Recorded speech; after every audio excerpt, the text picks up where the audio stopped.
Durante 40 años, cada noche antes de dormir, he rezado 3 avemarías pidiendo perdón por un pecado que nunca cometí. Tengo 68 años y hasta hoy, mi esposo no sabe toda la verdad de por qué desaparecí de Guadalajara como alma en pena. Mis hijos creen que su madre es una mujer sin pasado, sin historia oscura. Pero la verdad es que fui a la cárcel por un delito millonario que no cometí, solo porque era una muchacha pobre de la colonia San Juan de Dios que tuvo la desgracia de confiar en el hombre equivocado. Mi patrón, el licenciado Rodrigo Santamaría, un hombre que iba a misa cada domingo en la Catedral de Guadalajara, que donaba dinero para los niños pobres, que era respetado por toda la sociedad tapatía, me convirtió en su chivo expiatorio perfecto. Y lo peor de todo es que casi lo logra. Si no fuera por un milagro de la Virgen de Guadalupe y una abogada valiente, hoy estaría pudriéndose en una cárcel, cargando con crímenes que jamás soñé que existieran. Pero lo que nunca imaginé es que mi historia no terminaría con mi liberación. Lo que descubrí años después, eso sí que cambió todo para siempre. Y lo que hice con ese descubrimiento transformó mi dolor en una misión de vida que nunca hubiera imaginado. Suscríbanse a este canal y activen las notificaciones para ser avisados siempre que un nuevo video salga al aire.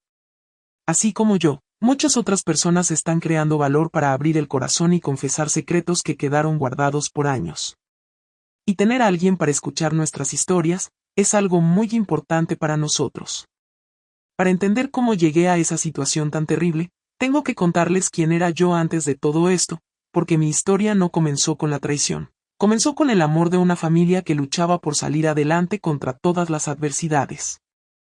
Nací en 1954, en plena colonia San Juan de Dios, cuando Guadalajara todavía tenía ese aire de pueblo grande donde las familias se conocían por generaciones.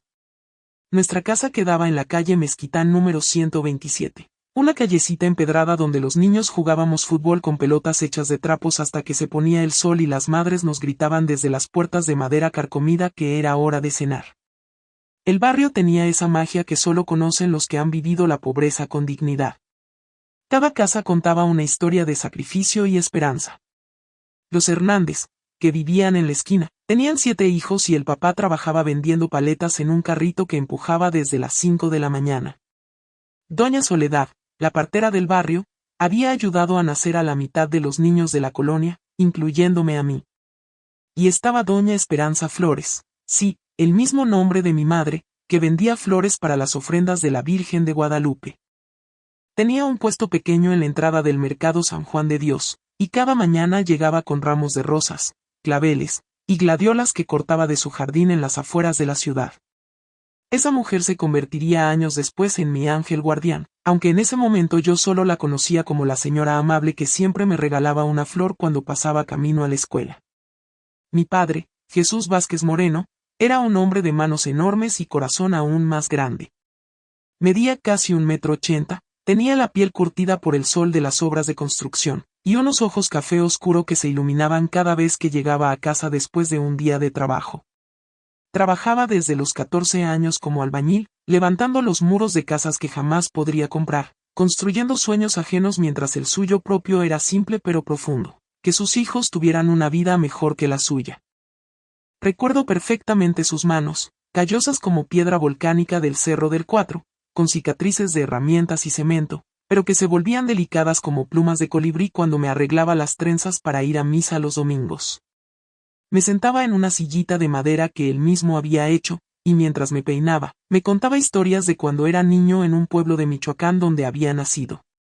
Elena, mija, me decía con esa voz ronca que tenía desde que se enfermó de los pulmones por tanto polvo de cemento, Dios nos dio pocas cosas materiales, pero nos dio dignidad y amor. Esa dignidad nadie nos la puede quitar, a menos que nosotros se la regalemos. Y el amor de la familia es lo único que verdaderamente importa en este mundo. Mi madre, Esperanza Morales de Vázquez, era una mujer pequeña pero con una fuerza interior que podía mover montañas. Medía apenas 1,50 m, tenía el cabello negro siempre recogido en un chongo perfecto, y unas manos que parecían volar cuando cosía. Era costurera de profesión y soñadora de corazón, una combinación que la llevaba a trabajar hasta muy tarde creando vestidos hermosos para gente que vivía en un mundo completamente diferente al nuestro. Trabajaba con una máquina Singer modelo 1951 que había comprado de segunda mano a doña Mercedes, una señora rica de la colonia americana que se había mudado a la Ciudad de México. Mi madre pagó esa máquina peso por peso durante 2 años, guardando cada centavo en una lata de galletas María que escondía detrás de los frijoles en la alacena. Esa máquina era el corazón de nuestra casa. Sonaba como matraca de Semana Santa en las madrugadas, cuando mi madre trabajaba bajo la luz amarillenta de un foco de 40 watts que colgaba del techo con un cable pelón.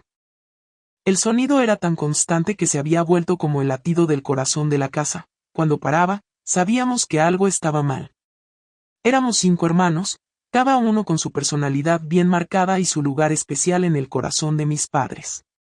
Yo era la mayor, María Elena, nacida el 15 de mayo de 1954, bajo el signo de Tauro, terca como mi madre decía, pero también constante y trabajadora como mi padre. Desde pequeña sentí el peso de ser la primera, la que tenía que dar el ejemplo, la que cargaba con las esperanzas de toda la familia de salir adelante.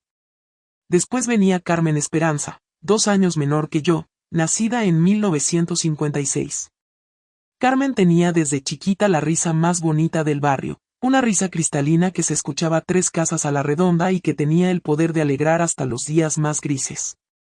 Era la artista de la familia, siempre inventando canciones, dibujando flores en los márgenes de sus cuadernos, soñando con ser maestra de niños pequeños.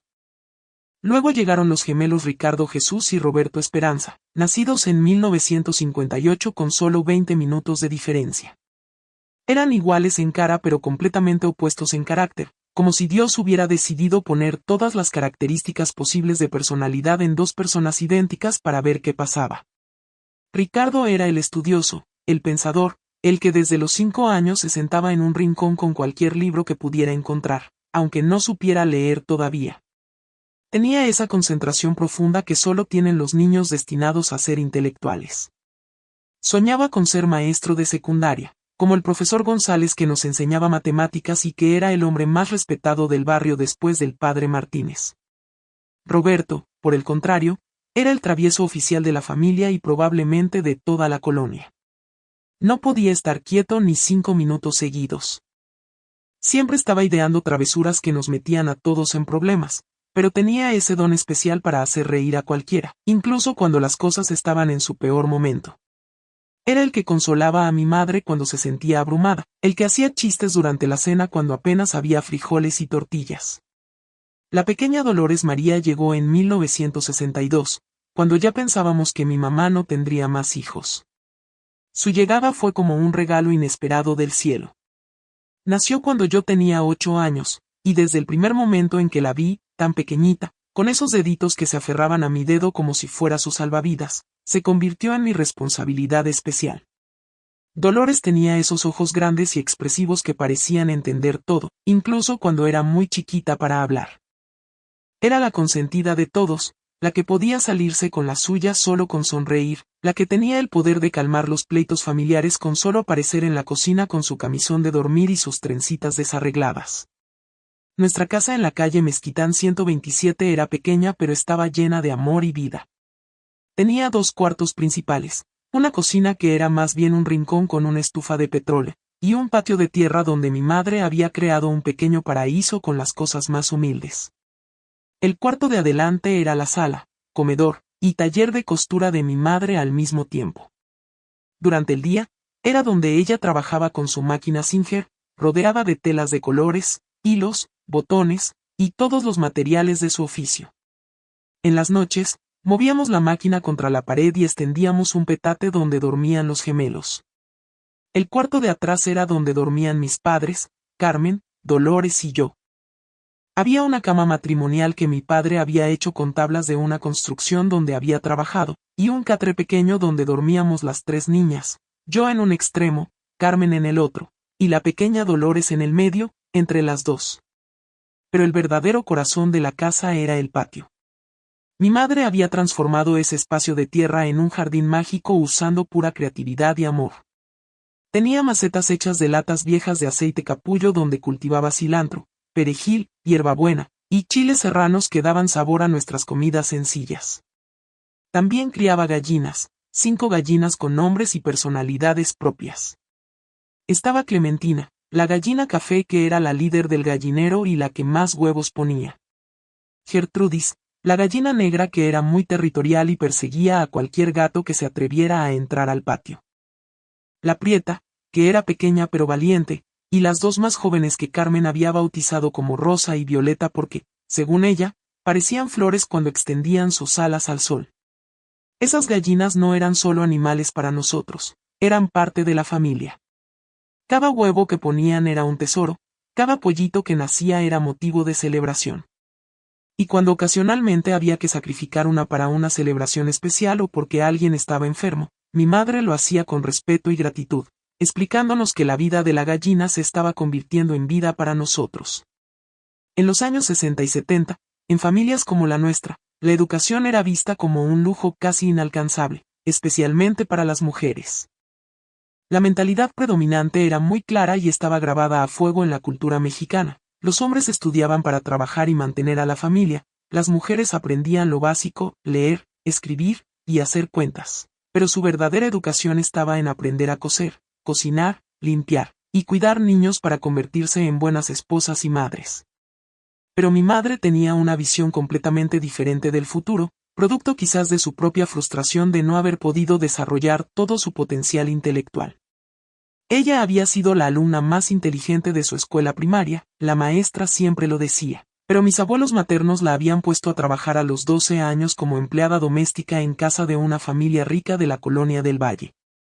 En esa casa había aprendido a coser, había perfeccionado su escritura copiando las cartas que dictaba la señora de la casa, había desarrollado un gusto refinado viendo los muebles, la ropa, y las costumbres de la gente acomodada. Pero también había desarrollado una herida profunda, la certeza de que tenía la inteligencia para haber sido más que una empleada doméstica, pero que su origen humilde y su género le habían cerrado todas las puertas. Elena, me decía mientras me ayudaba con las tareas de la escuela primaria, sentadas en la mesa de la cocina bajo la luz amarillenta del foco, la educación es la única herencia verdadera que podemos darte a ti y a tus hermanos. Nosotros no tenemos tierras que dejarles, ni casas grandes, ni dinero en el banco. Pero si estudias, si aprendes, si desarrollas tu mente, nadie te va a poder quitar eso nunca. Ni los ricos, ni los hombres, ni las crisis económicas. Sus palabras estaban llenas de una convicción que yo no entendía completamente en ese momento, pero que ahora, a los 68 años, comprendo como una profecía que mi madre había hecho sobre mi futuro. Ella sabía, con esa intuición que tienen las madres, que la educación sería mi salvación en momentos que todavía no podíamos imaginar. Las discusiones nocturnas entre mis padres sobre mi educación se volvieron parte de la banda sonora de mi infancia y adolescencia. Empezaban siempre después de la cena, cuando los pequeños ya estaban dormidos y mis padres se quedaban en la cocina hablando en voz baja mientras mi madre surcía calcetines o cosía botones. Mi papá, con la mentalidad típica de su generación y su clase social, insistía con argumentos que sonaban lógicos y prácticos. Esperanza, ¿para qué quieres que Elena estudie tanto? Al final se va a casar, va a tener hijos, y todo ese conocimiento no le va a servir para nada. Es más, puede hasta perjudicarla, los hombres no quieren esposas que sepan más que ellos. Mejor que aprenda bien a coser como tú, a cocinar sabroso, a ser buena esposa y madre. Esas son las habilidades que realmente va a necesitar en la vida. Sus argumentos no nacían de mala fe ni de falta de amor hacia mí. Al contrario, él genuinamente creía que me estaba protegiendo de una decepción futura. En su mundo, las mujeres educadas que no se casaban se quedaban como solteronas amargadas, y las que se casaban tenían problemas con sus esposos por creerse más que ellos. Pero mi madre era terca como mula michoacana cuando había tomado una decisión que consideraba correcta. Jesús, le respondía con esa voz firme que ponía cuando no iba a dar su brazo a torcer, si Elena estudia, puede conseguir trabajo en una oficina, puede ganar más que nosotros dos juntos. Puede tener su propio dinero, puede tomar sus propias decisiones. No quiero que mis hijas tengan que depender completamente de un hombre para sobrevivir, como yo he tenido que depender de ti. Y entonces agregaba la frase que siempre terminaba callando a mi papá, ¿qué va a pasar si Elena se casa con un hombre malo que la golpee, o que se gaste el dinero en alcohol, o que la abandone con hijos pequeños? Si sabe trabajar en algo más que planchar ajeno, va a poder salir adelante sola. Pero si solo sabe oficios de casa, va a estar condenada a aguantar lo que sea. Para que yo pudiera seguir estudiando más allá de la primaria, mi madre tuvo que hacer sacrificios que solo ahora, siendo madre yo misma y habiendo criado a 2 hijos, puedo dimensionar completamente en su magnitud heroica. Trabajaba desde las 4:30 de la mañana hasta las 2 o 3 de la madrugada, durmiendo apenas 2 horas y media cada noche. Se levantaba antes del primer gallo, se bañaba con agua fría para despertarse completamente, y se sentaba frente a su máquina sin a coser a la luz de una lámpara de petróleo porque la luz eléctrica costaba dinero extra que no teníamos. Aceptaba cualquier trabajo de costura, sin importar lo poco que pagara o lo complicado que fuera. Vestidos de primera comunión que requerían bordados delicadísimos y que le pagaban una miseria, pero que le tomaban una semana completa de trabajo. Disfraces para las pastorelas navideñas, ángeles, pastores, diablos, vírgenes, que tenía que entregar antes del 16 de diciembre. Reparaciones de ropa que otras costureras rechazaban porque consideraban que no valía la pena el tiempo invertido. También aceptaba trabajos especiales para las épocas del año cuando había más necesidades familiares. Antes del regreso a clases, cosía uniformes escolares hasta quedarse visca de tanto coser líneas rectas. Antes de las fiestas patrias, hacía trajes típicos para los festivales escolares. Antes de Navidad, cosía vestidos nuevos para las niñas de familias que querían estar elegantes para las posadas. Muchas madrugadas la encontraba dormida sobre la máquina de coser, con la cara marcada por los botones o los encajes de la tela que estaba trabajando. Le llevaba una cobija tejida por mi abuela materna y trataba de despertarla suavemente para que se fuera a la cama, aunque fuera por 1 hora. No, mija, me decía siempre con los ojos rojos de cansancio y las manos hinchadas de tanto coser, déjame terminar esta pieza. La señora Rodríguez viene a recogerla a las 7 de la mañana, y necesita el dinero para comprar los útiles escolares de Carmen. Los fines de semana, cuando otras madres descansaban o iban a visitar familia, mi madre cargaba una canasta enorme con los vestidos que había hecho durante la semana y se iba al mercado San Juan de Dios a venderlos directamente. Se paraba desde las 6 de la mañana hasta las 8 de la noche, con el sol pegándole en la cara, los pies hinchados dentro de zapatos viejos, ofreciendo su trabajo a señoras que muchas veces regateaban pesos que para nosotros significaban la diferencia entre comer carne una vez esa semana o solo frijoles con tortillas. Mientras mi madre se sacrificaba para mantener mi educación, yo también tuve que aprender desde muy pequeña que los estudios y el trabajo tenían que ir de la mano. No existía el lujo de ser solo estudiante, la supervivencia familiar requería que todos, incluso los niños, contribuyéramos como pudiéramos. Mi primer trabajo lo conseguí a los 8 años, cuidando a la bebé de doña Carmen, una vecina que trabajaba de sirvienta en casa de una familia rica y necesitaba que alguien cuidara a su hija de 6 meses mientras ella estaba fuera. Me pagaba 5 pesos a la semana, una fortuna para una niña de mi edad, y yo me sentía muy importante teniendo mi propio dinero para contribuir a los gastos familiares. Cuidar a esa bebé me enseñó responsabilidades que muchas niñas de mi edad ni imaginaban. Tenía que cambiar pañales de tela, preparar biberones con leche de fórmula cuando había dinero o con atole de avena cuando no había, cargar a la niña cuando lloraba, cantarle las mismas canciones que mi madre me cantaba a mí.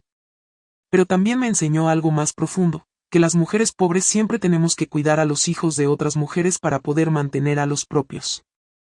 Doña Carmen se iba a las 5 de la mañana a hacer el quehacer en casa ajena para que su hija pudiera comer, y yo me quedaba con la responsabilidad de esa criatura para que mi familia tuviera esos 5 pesos extra cada semana. A los 10 años conseguí trabajo los fines de semana en la tienda de telas de don Alfonso, un señor mayor que había conocido a mi madre cuando ella iba a comprar hilos y botones para sus costuras. Don Alfonso necesitaba a alguien que le ayudara a acomodar los rollos de tela, a limpiar la tienda, y a atender a los clientes cuando él estaba ocupado cortando tela. La tienda de don Alfonso era para mí como una cueva de tesoros. Había telas de todos los colores imaginables, satines brillantes para vestidos de fiesta, encajes delicados para vestidos de novia, algodones estampados para ropa de niños, terciopelos gruesos para cortinas elegantes. Cada tela tenía su propia historia, su propio destino, su propia transformación esperando.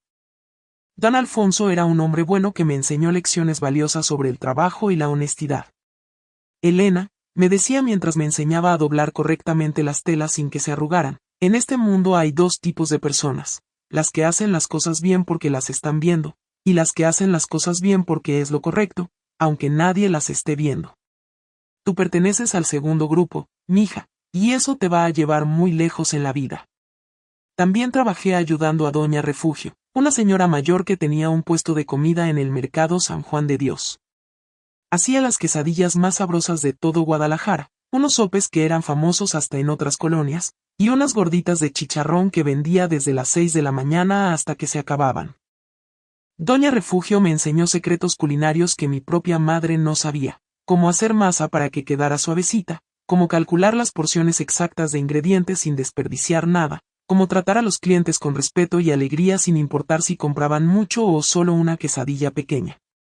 Mija, me decía Doña Refugio mientras me enseñaba a echar las tortillas en el comal, con sus manos expertas volteando la masa como si fuera una danza, el trabajo honesto nunca deshonra a nadie. Lo que deshonra es la flojera, la deshonestidad, y creerse más que otros. Mientras tengas las manos ocupadas en trabajo limpio, tu alma va a estar en paz. Cuando terminé la primaria en 1968, mi familia enfrentó la primera de muchas crisis económicas que pondrían a prueba la determinación de mi madre sobre mi educación. Mi padre había sufrido una caída en una obra de construcción y se había lastimado la espalda de tal manera que no podía cargar bultos pesados como antes. Esto significaba que ya no podía aceptar los trabajos mejor pagados que requerían fuerza física, y tuvo que conformarse con trabajos más livianos pero que pagaban mucho menos. Al mismo tiempo, los gemelos habían empezado la primaria, lo que significaba gastos dobles de uniformes, útiles escolares, zapatos, y todos los materiales que requiere mantener a dos niños en la escuela. Y la pequeña Dolores, que tenía 6 años, ya necesitaba ropa más grande, zapatos nuevos cada 6 meses porque crecía muy rápido, y medicinas porque se enfermaba seguido de la garganta. Pasamos semanas enteras en discusiones familiares sobre qué hacer conmigo. La secundaria costaba más que la primaria, requería uniformes más caros, libros que había que comprar nuevos porque cambiaban cada año, y materiales especializados para materias como laboratorio de ciencias y educación artística. Recuerdo perfectamente una noche de julio de 1968 cuando escuché a mis padres hablando en la cocina, creyendo que todos estábamos dormidos. Mi madre lloraba, algo que rara vez hacía delante de nosotros, y le decía a mi papá que se sentía como si estuviera traicionando sus propios sueños y los míos. Jesús, le decía entre sollozos que trataba de contener para no despertarnos, si Elena no sigue estudiando, todo este sacrificio no habrá servido para nada. Va a terminar igual que yo, una mujer inteligente que nunca pudo desarrollar todo su potencial porque las circunstancias no se lo permitieron. Y yo no me voy a perdonar nunca haber sido la causa de que eso pase. Mi padre, que también estaba sufriendo pero trataba de ser práctico y realista con los números que no mentían, le respondía con una voz cansada que reflejaba el peso de mantener a una familia de 7 personas con ingresos muy limitados. Esperanza, mi amor, no es que no queramos que Elena estudie. Los dos sabemos que es muy inteligente y que merece la oportunidad. Pero los números son los números. No podemos mantener a Elena en la secundaria y al mismo tiempo darles lo necesario a los otros 4 niños. Y no podemos pedirle a Elena que estudie si no tenemos para pagar sus gastos escolares. Pueden imaginar lo que se siente cuando empiezas a sospechar que algo está mal, pero al mismo tiempo tienes tanto miedo de perder lo que has conseguido que prefieres no hacer preguntas. Me digan ahí en los comentarios. ¿Ustedes qué habrían hecho en mi lugar? ¿Habrían investigado más, o habrían confiado como yo lo hice? Esa conversación nocturna entre mis padres me marcó para toda la vida. Al escucharla, entendí por primera vez la magnitud del sacrificio que mi madre estaba haciendo por mi educación, y también la presión terrible que mis padres sentían tratando de equilibrar mis sueños con las necesidades básicas de toda la familia. Al día siguiente, después de pensar toda la noche, les dije a mis padres que había tomado una decisión. Iba a trabajar tiempo completo durante 2 años para ahorrar dinero, y después retomaría mis estudios. Era un plan ambicioso para una niña de 14 años, pero era la única manera que veía de no ser una carga para mi familia y al mismo tiempo no renunciar completamente a mi sueño de seguir estudiando. Mami, papi, les dije esa mañana durante el desayuno, con una seguridad que no sabía que tenía, ya decidí lo que voy a hacer. Voy a conseguir trabajo de tiempo completo, voy a ahorrar cada peso que pueda durante 2 años, y después voy a estudiar secretariado ejecutivo en una escuela nocturna. Así no voy a ser una carga para la familia, y al final voy a tener una profesión que me va a permitir ganar buen dinero. Mi madre me miró con ojos llenos de lágrimas, pero también con un orgullo que nunca había visto antes. ¿Estás segura, mija? Es una decisión muy grande para una muchacha de tu edad. Estoy segura, le respondí, y por primera vez en mi vida me sentí realmente adulta. Usted me enseñó que la educación es la herencia más valiosa, pero también me enseñó que el trabajo honesto nunca deshonra.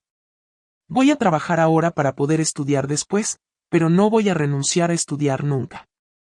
Conseguí trabajo de tiempo completo en una fábrica textil que acababa de abrir en las afueras de Guadalajara, en la zona industrial que estaba creciendo gracias a las políticas gubernamentales de industrialización del país. La fábrica se llamaba Textiles Guadalajara S.A. y producía ropa para exportación a Estados Unidos, principalmente camisas de hombre, vestidos sencillos, y ropa interior. El trabajo era duro de una manera que yo no había imaginado. Turnos de 10 horas diarias, 6 días a la semana, de pie frente a una máquina de coser industrial que era 10 veces más rápida y poderosa que la Singer de mi madre. El ruido era ensordecedor, docenas de máquinas funcionando al mismo tiempo, más el ruido de las cortadoras, las planchas industriales, y las voces de las supervisoras gritando instrucciones por encima del escándalo. Pero el sueldo era mejor que cualquier cosa que había tenido antes, 60 pesos a la semana, que en esos tiempos era una cantidad respetable para una muchacha de mi edad. Más importante aún, tenía prestaciones, seguro médico básico, aguinaldo, y la posibilidad de ahorrar en una cuenta de ahorro que la empresa había establecido con un banco local. Mis compañeras de trabajo eran mujeres de todas las edades y de todas las historias imaginables. Había muchachas de mi edad que, como yo, trabajaban para ahorrar dinero para estudiar. Había mujeres jóvenes recién casadas que trabajaban para ayudar a sus esposos a pagar la casa. Había madres solteras que mantenían a sus hijos completamente solas. Y había mujeres mayores que habían trabajado toda la vida en fábricas y que conocían todos los secretos de la industria textil. De todas ellas aprendí lecciones que ninguna escuela podría haberme enseñado. Aprendí sobre la fortaleza femenina, sobre la capacidad que tenemos las mujeres de aguantar condiciones difíciles cuando estamos motivadas por el amor a nuestras familias. Aprendí sobre la solidaridad entre trabajadoras. Cuando una compañera se enfermaba, las demás cubríamos su cuota de producción para que no fuera descontada. Cuando alguien tenía una emergencia familiar, todas cooperábamos con algunos pesos para ayudar. También aprendí sobre la injusticia laboral. Los supervisores, todos hombres, ganaban 3 veces más que nosotras pero trabajaban la mitad. Las mejores máquinas se reservaban para las trabajadoras que tenían buena relación con los supervisores. Y cuando había quejas sobre condiciones de trabajo o salarios, la respuesta siempre era la misma: si no les gusta, ahí está la puerta. Hay 100 muchachas esperando su trabajo. En 1971, después de 3 años trabajando en la fábrica textil y ahorrando cada peso posible, finalmente pude cumplir mi promesa de regresar a estudiar. Con mis ahorros y el apoyo renovado de mi familia, que había visto mi determinación y mi capacidad de trabajo, me inscribí en el Instituto Comercial Guadalajara para estudiar secretariado ejecutivo y contabilidad básica. Eran clases nocturnas, de 6 a 10 de la noche, de lunes a viernes. Esto me permitía seguir trabajando durante el día, aunque tuve que cambiar a un trabajo de medio tiempo en una tienda de ropa para señoras en el centro de la ciudad. Ganaba menos dinero, pero tenía la energía y el tiempo necesarios para concentrarme en mis estudios. El Instituto Comercial Guadalajara era una escuela pequeña pero muy respetada, dirigida por el profesor Martínez, un hombre de unos 50 años que había trabajado durante décadas como gerente administrativo en empresas importantes de la ciudad. Era muy exigente, tremendamente disciplinado, y creía firmemente que la educación comercial era la clave para que los jóvenes de clase trabajadora pudieran ascender socialmente. Señoritas y jóvenes, nos decía al comenzar cada semestre, ustedes están aquí porque quieren cambiar su destino económico y social. El mundo de los negocios no les va a tener consideraciones especiales por su origen humilde. Al contrario, van a tener que ser mejores que los hijos de familias ricas para conseguir las mismas oportunidades. Pero si se preparan bien, si son disciplinados y honestos, van a poder competir con cualquiera. El programa de estudios era intensivo y práctico. Mecanografía hasta alcanzar 60 palabras por minuto sin errores. Taquigrafía para poder tomar dictados rápidos. Contabilidad básica para entender el funcionamiento financiero de las empresas. Correspondencia comercial para redactar cartas formales correctamente. Archivo y organización para mantener oficinas eficientes. Y algo revolucionario para esa época, inglés básico comercial. Las empresas del futuro van a necesitar secretarias que hablen inglés, insistía el profesor Martínez. México se está abriendo al mundo, y las secretarias que hablen 2 idiomas van a tener las mejores oportunidades. Me gradué del secretariado en junio de 1974, a los 20 años, con las mejores calificaciones de mi generación. El día de la graduación fue uno de los más emocionantes y orgullosos de mi vida hasta ese momento. Toda mi familia vino a la ceremonia, mis padres, mis hermanos, mis tías, y hasta algunos vecinos que habían seguido mi historia de cerca. Mi madre lloró durante toda la ceremonia, y cuando me entregaron el diploma, se acercó y me abrazó como si no me hubiera visto en años. Mija, me susurró al oído, hoy se cumplió el sueño por el que trabajé tantos años. Eres la primera mujer de nuestra familia que tiene una profesión. Pero la realidad del mercado laboral de Guadalajara en los años 70 era muy diferente a mis expectativas optimistas.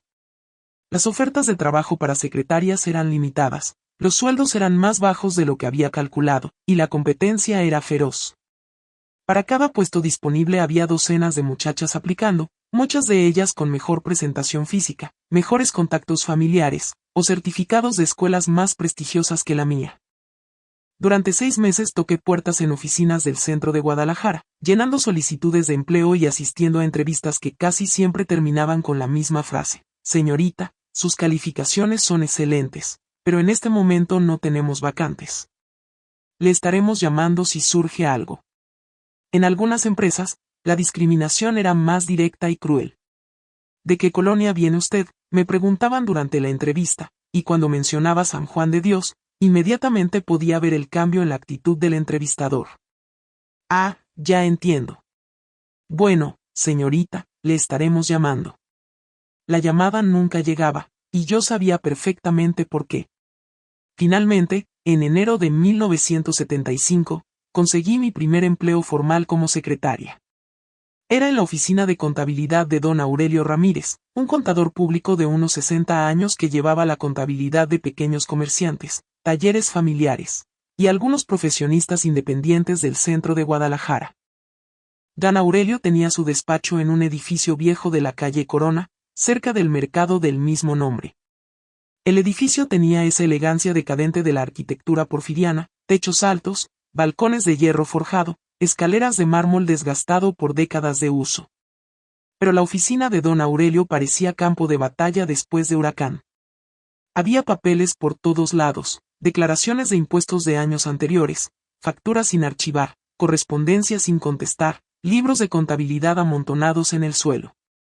Su escritorio estaba sepultado bajo una montaña de documentos, y las máquinas de sumar, 3 diferentes modelos que había ido comprando a lo largo de los años, funcionaban cuando querían. Elena, me dijo don Aurelio el primer día, con una sonrisa un poco apenada, como puede ver, necesito urgentemente a alguien que me ayude a poner orden en este desastre. Soy muy buen contador, pero para la organización soy un completo desastre. Mi trabajo consistía en transformar ese caos en un sistema funcional. Organizar archivos por clientes, por años, por tipo de documento.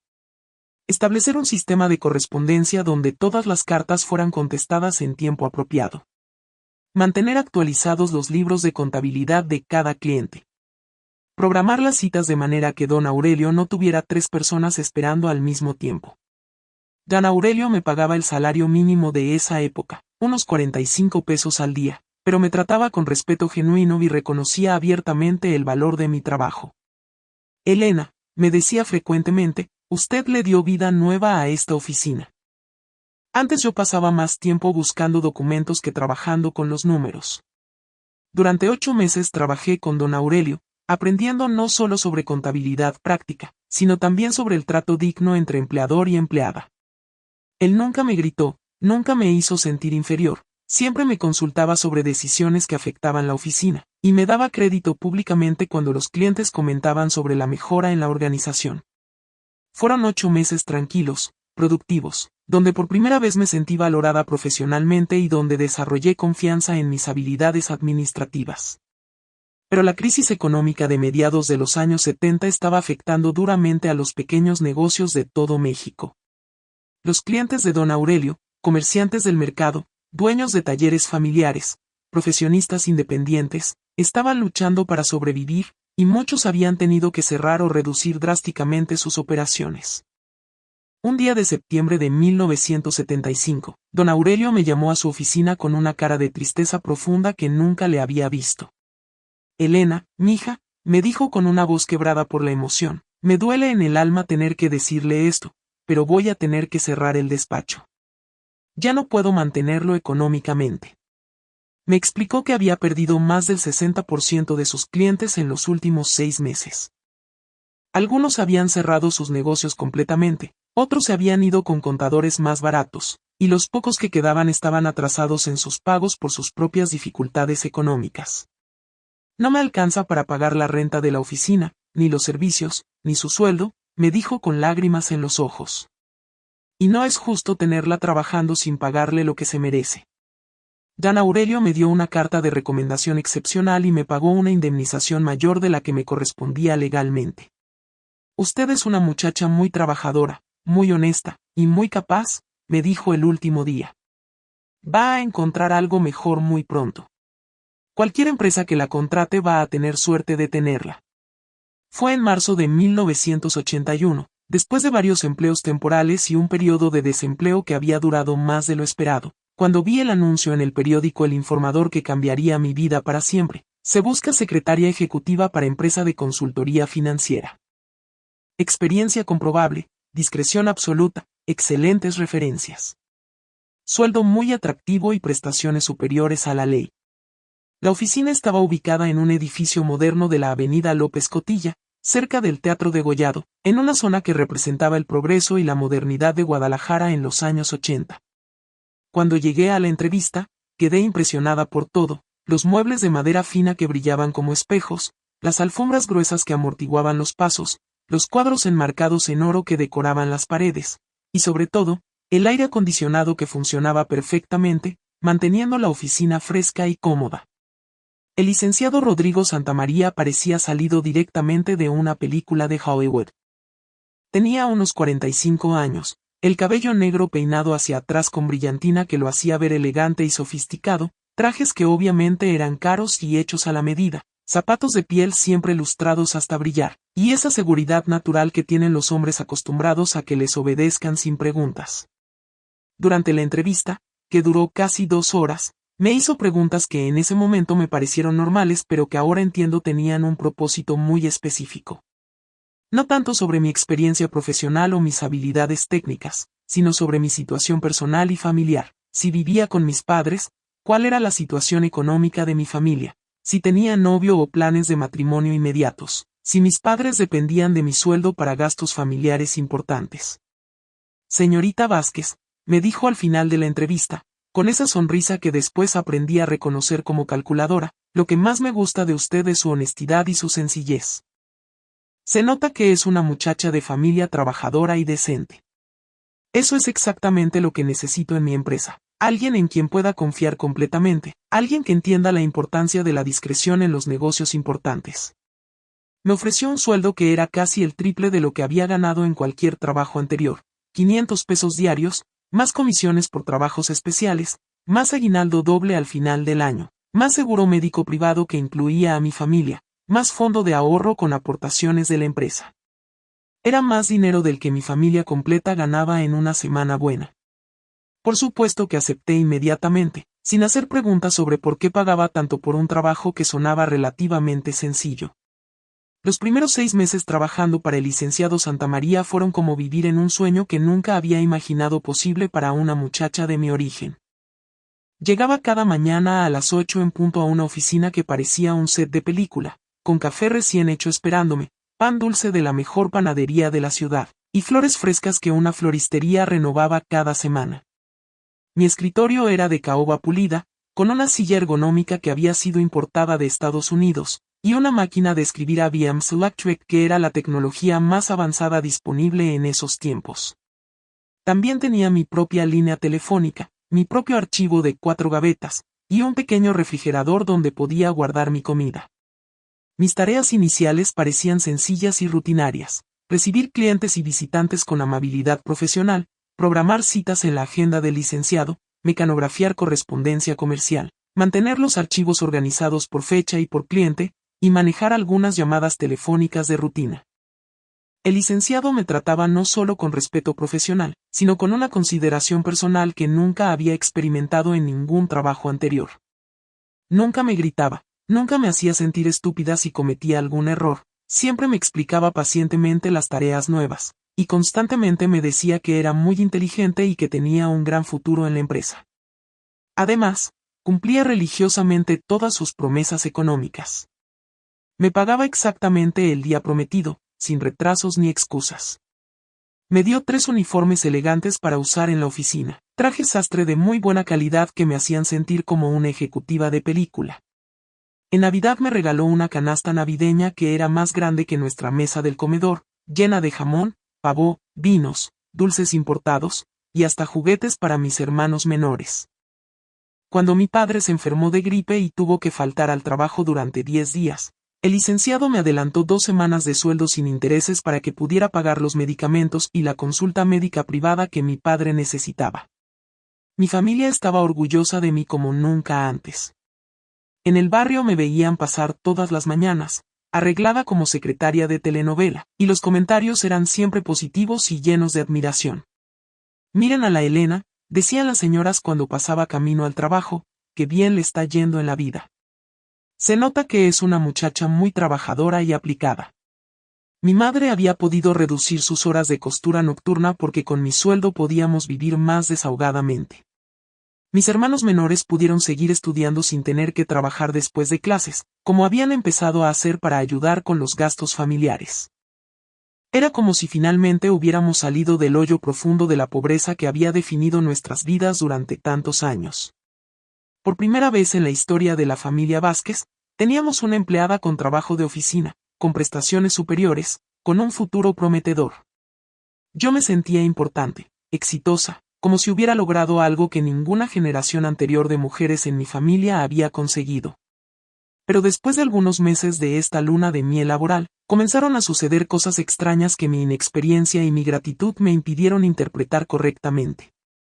El licenciado Santamaría empezó a recibir visitas muy peculiares, hombres en trajes oscuros que llegaban muy temprano en la mañana o muy tarde en la noche, siempre hablando en voz muy baja, siempre con caras preocupadas y miradas nerviosas. Estas reuniones eran diferentes a las citas normales de negocios. No se programaban con anticipación, no aparecían en la agenda, y el licenciado me pedía específicamente que no contestara el teléfono ni permitiera interrupciones mientras duraran. Después de estas reuniones, el licenciado siempre parecía tenso y distraído durante el resto del día. También comencé a notar que manejaba cantidades inusuales de efectivo. No era raro encontrar fajos gruesos de billetes en su escritorio, o que me pidiera ir al banco a hacer depósitos por cantidades que me parecían enormes para una empresa de consultoría. 5,000 pesos en efectivo un día, 10,000 pesos al día siguiente, a veces hasta 15,000 pesos de una sola vez. Cuando mi curiosidad natural me llevaba a preguntar discretamente sobre el origen de tanto dinero en efectivo, el licenciado siempre tenía respuestas que sonaban perfectamente lógicas y tranquilizadoras. Son honorarios de una consultoría muy importante que acabamos de terminar, es el pago de un cliente extranjero que prefiere manejar todo en efectivo, estamos cerrando un negocio muy grande que requiere pagos inmediatos. Yo no sabía absolutamente nada sobre finanzas corporativas o sobre cómo funcionaban realmente las empresas grandes, así que sus explicaciones me parecían creíbles y calmaban cualquier inquietud que pudiera tener. Otra cosa que comenzó a llamar mi atención, pero que racionalicé como parte normal de mi crecimiento profesional, era la cantidad creciente de documentos que el licenciado me pedía firmar. Al principio eran pocos y parecían rutinarios. Solo firme aquí para confirmar que recibió estos documentos. Necesito su firma como testigo de que estos papeles fueron mecanografiados correctamente. Es puro trámite administrativo para el archivo de la empresa. Pero gradualmente, Los documentos fueron aumentando en cantidad y complejidad. Poderes notariales que según él eran autorizaciones estándar para que yo pudiera hacer trámites menores en su nombre cuando él estuviera fuera de la oficina.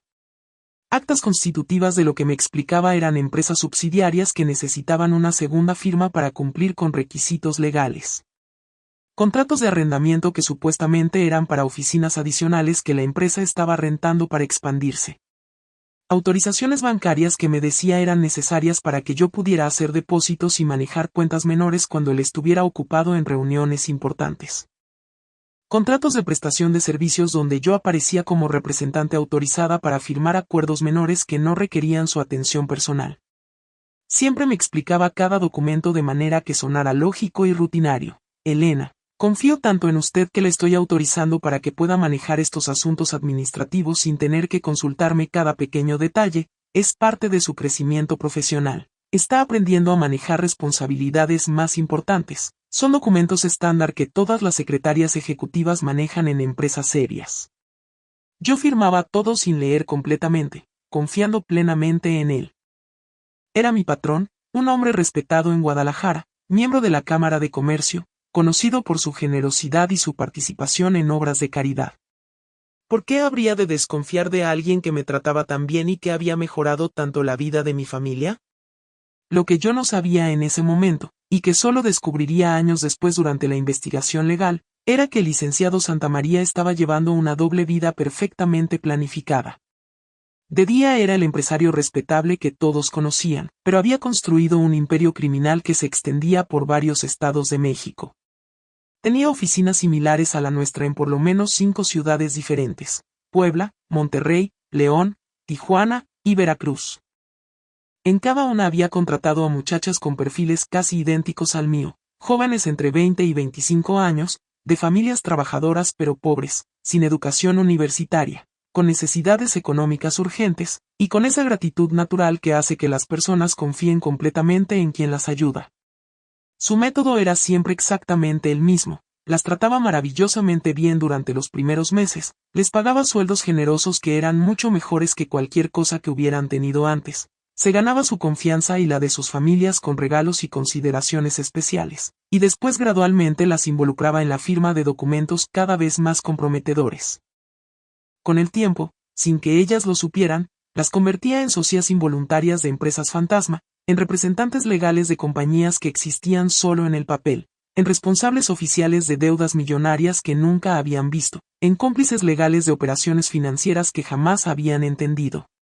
También había descubierto algo muy astuto sobre el sistema judicial mexicano de esa época. Las autoridades tenían prejuicios muy marcados de clase social y género. Si un empresario respetado de clase media alta y una secretaria pobre eran acusados del mismo delito, era mucho más probable que los investigadores y los jueces creyeran que la secretaria era la verdadera culpable y que el empresario había sido víctima de su deshonestidad. Era un plan perfectamente calculado, basado en el conocimiento profundo de cómo funcionaban la desigualdad social, los prejuicios de clase, y las debilidades del sistema legal mexicano de los años 80. A medida que pasaban los meses de 1981, el licenciado Santamaría comenzó a mostrar señales de nerviosismo y urgencia que no había mostrado antes. Me pedía que llegara más temprano a la oficina, a las 7 de la mañana en lugar de las 8, y que me quedara más tarde, a veces hasta las 8 o 9 de la noche. Los documentos para firmar aumentaron considerablemente, tanto en cantidad como en la urgencia con que me pedía que los firmara. Elena, necesito que firme estos papeles inmediatamente, me decía llegando a la oficina con sobres manila llenos de documentos. Son para un negocio muy grande que se puede perder si no entregamos todo hoy mismo. También comenzó a darme tareas que me parecían extrañas pero que yo racionalizaba como parte del crecimiento natural de la empresa. Me enviaba a bancos diferentes a abrir cuentas, siempre con explicaciones complicadas sobre por qué necesitaba tantas cuentas en instituciones distintas. Cada tipo de cliente requiere un manejo bancario específico. Es una estrategia fiscal que me recomendó mi contador. Los bancos grandes no siempre dan el servicio personalizado que necesitan las empresas en crecimiento. Me pedía que fuera a notarías públicas en diferentes partes de la ciudad a recoger documentos certificados, siempre con instrucciones muy precisas sobre qué decir y qué no decir. Solo vaya, entregue esta identificación, recoja el sobre que tienen para la empresa, y regrese inmediatamente, Si le preguntan algo sobre los documentos, diga que usted solo es la mensajera y que no sabe los detalles. Una vez me envió hasta León, Guanajuato, en autobús, para recoger unos documentos extremadamente importantes y confidenciales de una oficina que según él era una sucursal de la empresa. Fue un viaje de todo un día, salí a las 6 de la mañana y regresé hasta las 11 de la noche, y cuando llegué a la dirección que me había dado, encontré una oficina casi idéntica a la nuestra. Había una muchacha de aproximadamente mi edad, que se llamaba Patricia Jiménez, trabajando ahí como secretaria. Cuando hablamos durante los pocos minutos que estuve en la oficina, me contó cosas que me resultaron extrañamente familiares, que su jefe también le pedía firmar muchos documentos, que también manejaba mucho dinero en efectivo, que también le decía que era muy inteligente y que tenía futuro en la empresa. Por primera vez desde que había empezado a trabajar con el licenciado Santamaría, tuve un mal presentimiento real, una sensación incómoda de que algo no estaba bien. Pero inmediatamente rechacé esa intuición. No podía ser que algo estuviera mal. El licenciado era un hombre respetado, mi familia dependía económicamente de mi trabajo, y yo no tenía la educación ni la experiencia suficiente para entender los negocios complicados de las empresas importantes. El lunes 22 de febrero de 1982 amaneció como cualquier otro día de trabajo.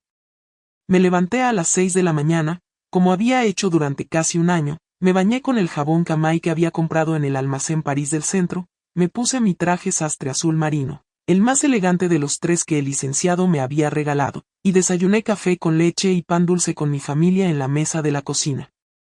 Mi madre estaba particularmente contenta esa mañana porque había conseguido un pedido muy grande de vestidos para una fiesta de 15 años de una familia rica de la colonia americana. Era trabajo que le iba a tomar 3 semanas pero que le pagarían muy bien, y eso significaba que podríamos comprar zapatos nuevos para los gemelos, que ya tenían los suyos completamente rotos. Mis hermanos se preparaban para ir a sus respectivas escuelas. Carmen ya estaba en la preparatoria, los gemelos en segundo de secundaria, y la pequeña Dolores en cuarto de primaria. Mi padre salía temprano porque tenía trabajo en una construcción importante del periférico sur que le estaba dando buenos ingresos extras. Que tengas muy buen día, mija, me dijo mi madre como hacía todas las mañanas, mientras me daba mi lunch envuelto en una servilleta bordada que ella misma había hecho, y que la Virgen de Guadalupe te cuide y te proteja siempre. Llegué a la oficina exactamente a las 7 de la mañana, como me había pedido el licenciado la semana anterior. Pero cuando abrí la puerta, inmediatamente supe que algo estaba muy mal. El licenciado ya estaba ahí, lo cual era inusual porque normalmente llegaba después que yo, pero se veía completamente diferente a como lo había visto jamás. Estaba sudando profusamente a pesar de que la mañana estaba fresca, tenía ojeras profundas como si no hubiera dormido en varios días, y se movía de manera nerviosa y errática. Su escritorio, que siempre mantenía impecablemente ordenado, estaba completamente cubierto de papeles desordenados, y había 2 maletas grandes de piel en el suelo junto a su silla. Elena, me dijo sin siquiera saludarme como hacía normalmente, con una voz que sonaba ronca y urgente, necesito que firme estos documentos inmediatamente. Tengo que viajar de emergencia a la Ciudad de México por un asunto familiar muy grave que no puedo explicarle ahora. Me puso enfrente una pila de documentos que era más grande que cualquier cosa que hubiera firmado antes, debían ser al menos 50 o 60 hojas diferentes, todas con membrete de diferentes notarios públicos, bancos, y empresas que nunca había visto mencionadas. Me explicó rapidísimamente, sin darme tiempo de leer o hacer preguntas, que eran autorizaciones para que yo pudiera manejar todos los asuntos de la empresa mientras él estuviera fuera de la ciudad. Son documentos de rutina, me dijo, pero necesito que los firme todos antes de irme porque el vuelo sale en 2 horas y estos papeles tienen que estar listos hoy mismo. Firmé todos los documentos, uno tras otro, confiando en él como había hecho cientos de veces durante casi un año de trabajo. Algunos tenían espacios en blanco que según él se llenarían después con información técnica que no afecta el contenido principal. Otros tenían números escritos a lápiz que me dijo que se pasarían a tinta después de verificar las cantidades exactas con el contador. Después de firmar todo, el licenciado tomó sus 2 maletas, me dio las llaves de la oficina, y me dijo con una sonrisa que ahora se era completamente falsa, Elena, confío en usted completamente. Es usted una muchacha muy inteligente y muy responsable. Cuide la oficina como si fuera suya, No deje entrar a nadie sin mi autorización previa, y no se preocupe si no regreso en algunos días. Todo va a estar perfectamente bien. Esas fueron las últimas palabras que me dirigió como hombre libre. El martes 23 de febrero de 1982. Esa fecha está grabada para siempre en mi memoria con fierro candente. Llegué a la oficina a las 7 de la mañana como de costumbre, pero inmediatamente noté que algo extraño estaba pasando en el edificio. Había un automóvil Ford azul estacionado directamente enfrente de la entrada principal, con dos hombres adentro que me miraron con mucha atención cuando pasé caminando. También noté que el portero del edificio me saludó de manera diferente, más formal, más nervioso de lo normal. Subí las escaleras hasta el tercer piso pensando en las tareas que tenía que hacer ese día. El licenciado me había dejado una lista de clientes que podrían llamar preguntando por él, y algunos documentos que tenía que organizar y archivar. Me sentía importante y responsable, como si finalmente hubiera demostrado que podía manejar una oficina completamente sola. Pero cuando estaba abriendo la puerta de la oficina con las llaves que me había dado el licenciado, los dos hombres del carro ya estaban detrás de mí, y otros dos más salían del elevador. Todos vestidos con trajes oscuros idénticos, todos con caras muy serias y miradas intimidantes, todos mirándome como si fuera una criminal extremadamente peligrosa. «¿Usted es la señorita María Elena Vázquez?», me preguntó el más alto de los cuatro, que tenía bigote espeso como el de Pedro Infante y usaba lentes oscuros a pesar de que estábamos adentro del edificio. «Sí, soy yo», contesté, con una sensación creciente de pánico sin entender exactamente qué estaba pasando o por qué estos hombres sabían mi nombre completo. «Somos agentes de la Policía Judicial Federal», me dijo mostrándome una identificación oficial con fotografía y sello dorado.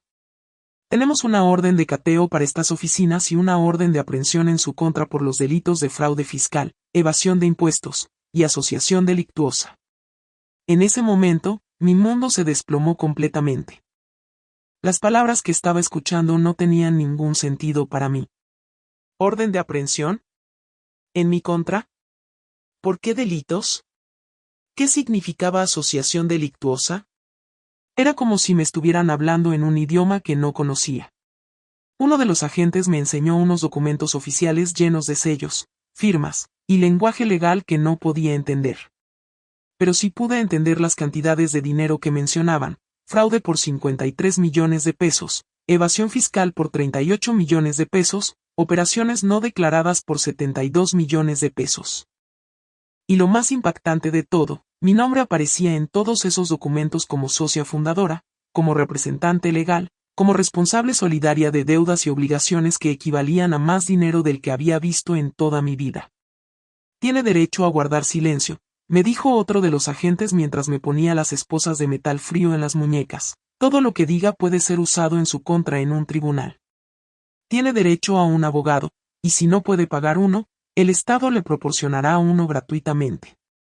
Pero yo ya no escuchaba las palabras legales que me estaban diciendo. El shock era tan grande, tan completamente inesperado, que sentía como si estuviera viendo una película de televisión, como si todo eso le estuviera pasando a otra persona que se parecía a mí pero que no era yo. No podía ser real. No podía estar pasándome a mí. Yo era una secretaria honesta, de familia trabajadora, que nunca había hecho nada malo en toda su vida. Lo peor de todo el arresto fue que sucedió en el lugar más público posible, delante de docenas de personas que me conocían desde niña y que me habían visto crecer en el barrio. El edificio donde estaba la oficina quedaba en una zona muy transitada del centro de Guadalajara, cerca del mercado San Juan de Dios donde toda la gente de mi colonia iba a hacer las compras diarias. Cuando los agentes federales me sacaron esposada del edificio, había al menos 30 personas mirando, comerciantes que conocían a mi familia, señoras que compraban tela en la tienda donde había trabajado antes, vecinos que iban camino a sus trabajos y que se detuvieron al ver el espectáculo. Doña Esperanza Flores, la vendedora de flores que tenía su puesto en la entrada del mercado, fue la primera en reaccionar cuando me vio.